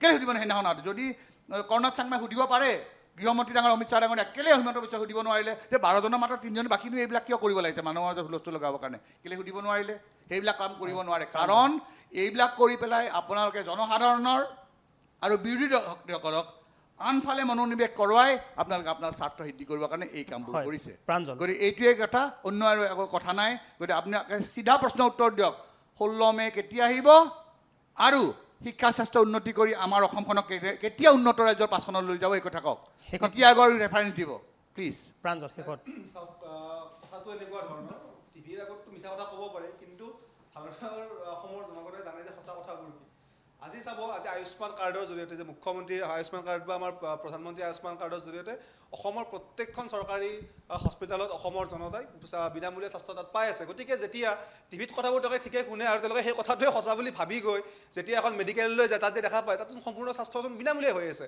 আপোনালোকে দেখা পাব যে ক'ব যে আজি বেংকত যিমান টকা আছিলে গোটেই টকা উলিয়াই লোৱা বিজেপিয়ে তেওঁলোকৰ টকাবোৰ লৈ যাব কিন্তু যেতিয়া তেওঁলোকে দেখা পাব যে না সেই তই সেই বেংকৰ একাউণ্টৰ দ্বাৰাচোন আমাৰ ৰাইজসকল শুনি থাকক। সোমাই আছে সেই বিনামূলীয়া হৈ আছে। আমাৰ তাত চোন মেডিকেল কলেজত বিনামূলীয়া হৈছে, আপোনালোকে পইচা নিদিব, শুনি লওক। যি সময়ত বিৰোধীয়ে কৈছিলে যে ভাৰতবৰ্ষৰ PSU-সমূহ ধ্বংস কৰা হৈছে সেইখিনি সময়ত কিন্তু 77,000 কোটি টকাৰে SBI কিন্তু লাভত গৈছে যি সময়ত কোৱা হৈছিলে যে আজি LIC বন্ধ হ'ব আজি কিন্তু সেইখিনি সময়তে কিন্তু LIC 54,000 কৰোড়েদি কিন্তু লাভত গৈ আছে যি সময়ত কোৱা হৈছিলে HCL ধ্বংস হৈছে HCL কিন্তু 44,000 কৰোড়েদি কিন্তু আগুৱাই গৈ আছে যি সময়ত 2014 চনত অসমৰ বাজেট বাৰ্ষিক বাজেট য'ত 94,000 কোটি টকা আছিলে এতিয়া কিন্তু অসমৰ বাৰ্ষিক বাজেট 2,50,000 কোটি টকা নীতি আয়োগে মিছা ৰিপৰ্ট দিছে গতিকে মানে চবফালে আগুৱাই গৈছে কিন্তু নীতি আয়োগৰ ৰিপৰ্টত শেষৰ ফালে প্ৰত্যেকখন ঘৰতে বিজুলী বাতি পাবলৈ সক্ষম হৈছে অসমৰ প্ৰত্যেকগৰাকী ছোৱালীয়ে কেনেকৈ বিদ্যালয়ত পঢ়ি এক উচ্চ শিক্ষাৰ সপোন দেখিছে গতিকে সেইখিনি সময়ত সেই ব্যক্তিসকলক বিপথে পৰিচালনা কৰি এক আন্দোলনৰ বাতাবৰণ সৃষ্টি কৰি সেইকাৰণে আজি শিক্ষা অসমত আপোনাৰ ভাৰতৰ ভিতৰত 26 নম্বৰ স্থানত আছে অসমৰ ল'ৰা ছোৱালীয়ে সকলোৱে ফ্ৰীকে পঢ়িছে সকলোৱে চাকৰি বাকৰি পাইছে সেইকাৰণে আজি শিক্ষাৰ ক্ষেত্ৰত ভাৰতৰ 28খন ৰাজ্যৰ ভিতৰত 26 পঢ়িবলৈ লৈছে কাৰণ তেওঁলোকে জানে বিজেপি ৰাজ্যৰ তালিকাত আজি অসমক সোমোৱাই দিলে আৰু তেওঁ আমি ডাইলগ কেৱল মাৰি আছে পঢ়িলেই ইয়াত চাকৰি পাম সাংঘাতিক ধৰণৰ পঢ়াৰ লগত আমাৰ কোনো টকাৰ প্ৰয়োজন নাই আমাৰ নিজৰ মগজু আছে আমাৰ নিজৰ পঢ়াৰ কেপাচিটি আছে তাৰ আমি চাকৰি পাম গতিকে এই যিসকল ব্যক্তিয়ে ষ্টুডিঅ'ত বহি আমাৰ বিৰোধিতা কৰি আছে সেইসকল ব্যক্তিৰ সপোন হ'ল কেনেকৈ টকা লৈ চাকৰি দিব পাৰি কেনেকৈ টকা লৈ PMই ঘৰ দিব পাৰি কেনেকৈ টকা লৈ চৰকাৰী আঁচনিসমূহ দিব পাৰি তেনেকৈ তেওঁলোকে ঠাণ্ডা কৰি থাকে গতিকে সেই ঠাণ্ডাত বিজেপি চৰকাৰ নাই বিজেপি চৰকাৰৰ এটাই কথা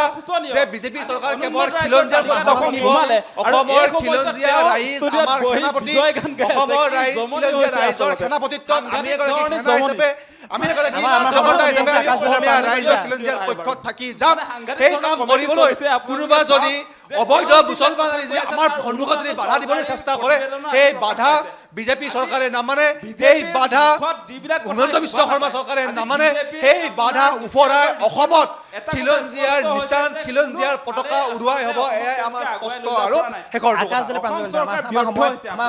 শেষৰ দেখিছে যে সাংঘাতিক ধৰণৰ ব্যৰ্থ হৈছে অসম চৰকাৰ বিজেপিৰ নেতৃত্বত যিখন চৰকাৰ চলি আছে তাৰ ৰিপৰ্টটো ব্যৰ্থ হৈছে বিৰোধী দল আজি বিৰোধী দলে অসমৰ ৰাইজক মূৰ্খ সজাবলৈ তেওঁলোকে ব্যৰ্থ হৈছে বিৰোধী দলে অসমৰ ৰাইজক বিপথে পৰিচালনা কৰি অসমখনক 50-60 বছৰ পিছলৈ লৈ যাবলৈ তেওঁলোকে বিফল হৈছে বিৰোধী দল অসমৰ ৰাইজৰ উন্নয়নৰ শিখৰৰ শৃংখটো কাটি পেলোৱাত ব্যৰ্থ হৈছে ভাৰতীয় জনতা পাৰ্টীয়ে অসমৰ উন্নয়ন অসমৰ খিলঞ্জীয়া ৰাইজৰ স্বাৰ্থ ৰক্ষা কৰাত সফল হৈছে আৰু এই সফলতাৰ মূল মন্ত্ৰকে আঁকোৱালি লৈ খিলঞ্জীয়া ৰাইজৰ লগত ভাৰতীয় জনতা পাৰ্টি 2026 চনত পুনৰ শাসনলৈ আহিব আজি অসমখন আগুৱাই গৈছে আকাশ দিলে আমাৰ স্পষ্ট দাদা এক মিনিট যে এটা কথা অতি স্পষ্ট টিভি টক শ্ব'ত আহি উন্নয়নৰ কথা যে তেওঁ ইমান চালে বেৰে কোবাই কৈ পেলালে আৰু সেই সময়তে আপোনালোকে নিশ্চয় দেখিছে নীতি আয়োগৰ ৰিপৰ্টত একেবাৰে 26 নম্বৰ স্থানত অসমৰ স্থান আজি 28খন সময় কমি আহিছে আজি আপোনালোকে নিশ্চয় দেখিছে এইটো ধাৰাবাহিকভাৱে এই বছৰহে যে হৈছে তেনেকুৱা নহয়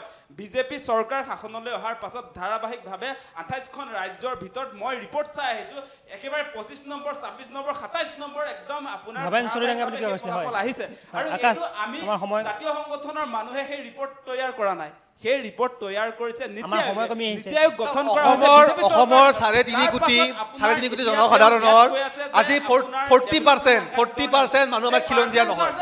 গতিকে 60% মানুহৰ উন্নয়ন কৰিবলৈ গৈ নিশ্চয়কৈ 350 কোটি 60%ৰ যেতিয়া উন্নয়ন কৰা হৈছে নিশ্চয়কৈ সৰ্বপৰ্যায়ত সমগ্ৰ 3.50 ব্যক্তিৰ পৰ্যায়ত কেৱল 60% মানুহৰ যেতিয়া আমি উন্নয়নৰ অংগীকাৰ কেৱল 60% মানুহৰ যেতিয়া আমি উন্নয়ন কৰিবলৈ লৈছোঁ নিশ্চয়কৈ তাত নিশ্চয়কৈ কমি আহিব। গতিকে খিলঞ্জীয়া ৰাইজ আজি পেটে ভাতে খাবলৈ মানে ভোকত থাকিব লগা হোৱা নাই। অসমৰ খিলঞ্জীয়া ৰাইজ আজি স্বাৱলম্বী হৈছে। অসমৰ খিলঞ্জীয়া ৰাইজ আজি নতুন অসমৰ সপোন দেখিছে। আমি তেওঁলোকৰ লগত আছো। গতিকে অসমৰ যি 60% যি খিলঞ্জীয়া ৰাইজ আছে তেওঁলোকৰ লক্ষ্যত আছো। অসমৰ যি বাকী যিসমূহ অবৈধ অচিনাকি বেদখলকাৰী ব্যক্তি আছে আমি তেওঁলোকৰ পক্ষত নাই। সেইসকল ব্যক্তিৰ পক্ষত আপোনালোকৰ দৰে সংগঠন আছে। সেইসকল ব্যক্তিৰ পক্ষত আপোনালোকৰ দৰে ৰাজনৈতিক দলসমূহ আছে। সেইসকলৰ পক্ষত আমি নাই। 60% ব্যক্তিৰ উন্নয়ন কৰোঁতে নিশ্চয়কৈ 100% ব্যক্তিৰ তুলনাত তাৰ মান কমি আহিব। তাক লৈ আমি কেতিয়াও বিচলিত নহওঁ। আমি খিলঞ্জীয়া 60% খিলঞ্জীয়া তেনেকৈ বৰুৱা অসমত 100% খিলঞ্জীয়া কৰিব পাৰে। কথাত এইবাৰ অসমবাসী ৰাইজে কেতিয়াও ভুল নাযায়। যিমানে তালফাল লগাই চিঞৰি থাকিলেও অসমবাসী ৰাইজে বুজি উঠিছে বিজেপিয়ে যে ব্লেকমেইল কৰি আছে সেই কথাটো অতি স্পষ্ট। তেওঁ যিটো পাৰ্চেণ্টেজৰ কথা কৈ আছে সাংঘাতিক ধৰণৰ পাৰ্চেণ্টেজ উঠিছে বুলি কৈছে। সকলো ক্ষেত্ৰতে ফলাফল ভাল নীতি আয়োগৰ ফলাফলত কিয় শেষৰ স্থানত আছে? আজি ড্ৰপ আউটৰ ক্ষেত্ৰত ভাৰতৰ আটাইকেইখন অসম কিয় প্ৰথম স্থানত আছে? অসম প্ৰথম স্থানত আছে। এই প্ৰশ্নৰ উত্তৰবিলাক বিজেপিয়ে দিয়ক ধুনীয়াকে। এতিয়া পাৰ্চেণ্টেজটো সেইবিলাক ক্ষেত্ৰত প্ৰাঞ্জল কলিতা, আপুনি এজন একেবাৰে ডেকা ল'ৰা, শিক্ষিত ল'ৰা। আপুনি আমি কোৱা কথাবোৰ আৰু আমি যিবিলাক আপোনাক ৰিপৰ্ট দিছোঁ এইবিলাক আপুনি ঘৰত গৈ এবাৰ ষ্টাডি কৰি চাওক। আপুনি অশিক্ষিত লিডাৰৰ তলত নাযাব। আপুনি এই যে আপোনালোকৰ চোৰ ডকাইত বদমাছসমূহ আছে এইবিলাক লিডাৰৰ তলৰ কথা নুশুনিব। দলৰ অলপ ঊৰ্ধত গুচি যাওক। উত্তৰত গৈ অসমৰ ৰাইজৰ কথা ভাবক। আৰু আমি যিবিলাক প্ৰশ্ন উঠাব আপুনি ঘৰত গৈ এবাৰ চিন্তা কৰক। চিন্তা কৰি আপুনি এইবিলাকৰ কথা পঢ়ক। নিউজ চাব। যিসকল ব্যক্তি চোৰ ডকাইত তেওঁলোকৰ উপাধিসমূহ দেখিলে গম পাব যে আপোনালোকে কাৰ পক্ষত থিয় হৈ আছে আৰু আমি কাৰ পক্ষত আছো। চোৰ ডকাইত কোন? আপোনালোকে থিয় হৈ আছে তেওঁলোকৰ উপাধিবোৰ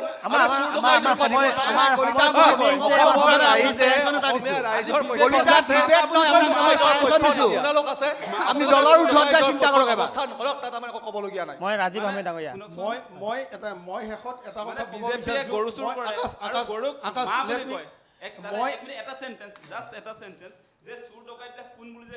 আমি দেখিছো সঁচা সঁচিকে চোৰ ডকাইতবিলাক এতিয়া বিজেপিৰ মন্ত্ৰী বিধায়কবিলাক আজি গৰু চোৰ অভিযোগত অভিযুক্ত বিজেপি। গতিকে তেওঁলোকে গো মাতা বুলি কয়, গৰুক মা বুলি কয়। সেই গৰুক এগৰাকী এটা নিৰোগী এটা যদি ৰোগী গৰু এটা ৰোগীয়া গৰুক যদি কিনি যদি তাক যদি নিৰোগী কৰা হয় নিশ্চয়কৈ আপোনালোকে গো মাতা হত্যা কৰাৰ পক্ষতে থাকিব। আমিতো গো মাতা হত্যা কৰাৰ পক্ষত নাই। আমি গো মাতা এগৰাকী য'ত তেওঁ ৰোগী হৈ আছে তেওঁক কিনি নি তেওঁক শুশ্ৰূষা কৰিছোঁ। আমিতো গো মাতাসকলক হত্যাকাৰীৰ পক্ষত নাই। গতিকে আপোনালোকৰ মতে কি সেইগৰাকী গো মাতা মৃত্যু হ'ব লাগিছিলে? আজি যিগৰাকী গোমাতা ৰোগী সেই গোমাতাগৰাকীক সেৱা শুশ্ৰূষা কৰি তেওঁক জীয়াই থকাৰ বাবে তেওঁক আগবঢ়াই দিয়া হৈছে। সেইজন গৰু চোৰ হ'ল। গতিকে গোমাতা হত্যাকাৰীসকলৰ পক্ষত আপোনালোকে থাকি তেনেকুৱা কথাই ক'ব।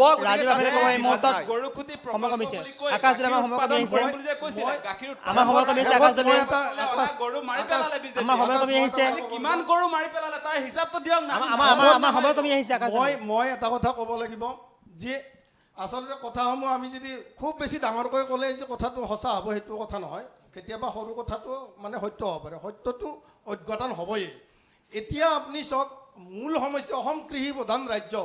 এইবাৰ আপুনি অসমখনত যদি ছাৰ্ভে কৰিছে বা পৰ্যবেক্ষণ কৰিছে আপোনালোকে কৈছে খৰাং পীড়িত। আচলতে খৰাঙৰ মই যোৱাকালি BTCৰ পৰা আহিছোঁ। বহু কেইবা হাজাৰ ৰাস্তাই মাটি খেতিপথাৰ ধাননি ৰুব নোৱাৰিলে একমাত্ৰ জলসিঞ্চনৰ অভাৱৰ কাৰণে। সেইসমূহ মৌলিক কৃষি প্ৰধান ৰাজ্যত কৃষিৰ ওপৰত যেতিয়া গুৰুত্ব নিদি আমাক কেইদিনমান আগত গিৰগুটিৰ আপোনালোকে যিটো উত্থাপন কৰিছে গৰুগুটিৰ প্ৰকল্প, সেইটো অসমৰ এটা জাতীয় প্ৰকল্প বুলি কোৱা হৈছিল, অসমৰ এটা সপোনৰ প্ৰকল্প বুলি কোৱা হৈছিল। সেই প্ৰকল্পতে যেতিয়া কোনো ধৰণৰ কেৰুণ লাগিছে, তেতিয়াহ'লে ৰাইজৰ নিশ্চয় ক'ৰবাত নহয় ক'ৰবাত ৰাইজে দুখ পাব।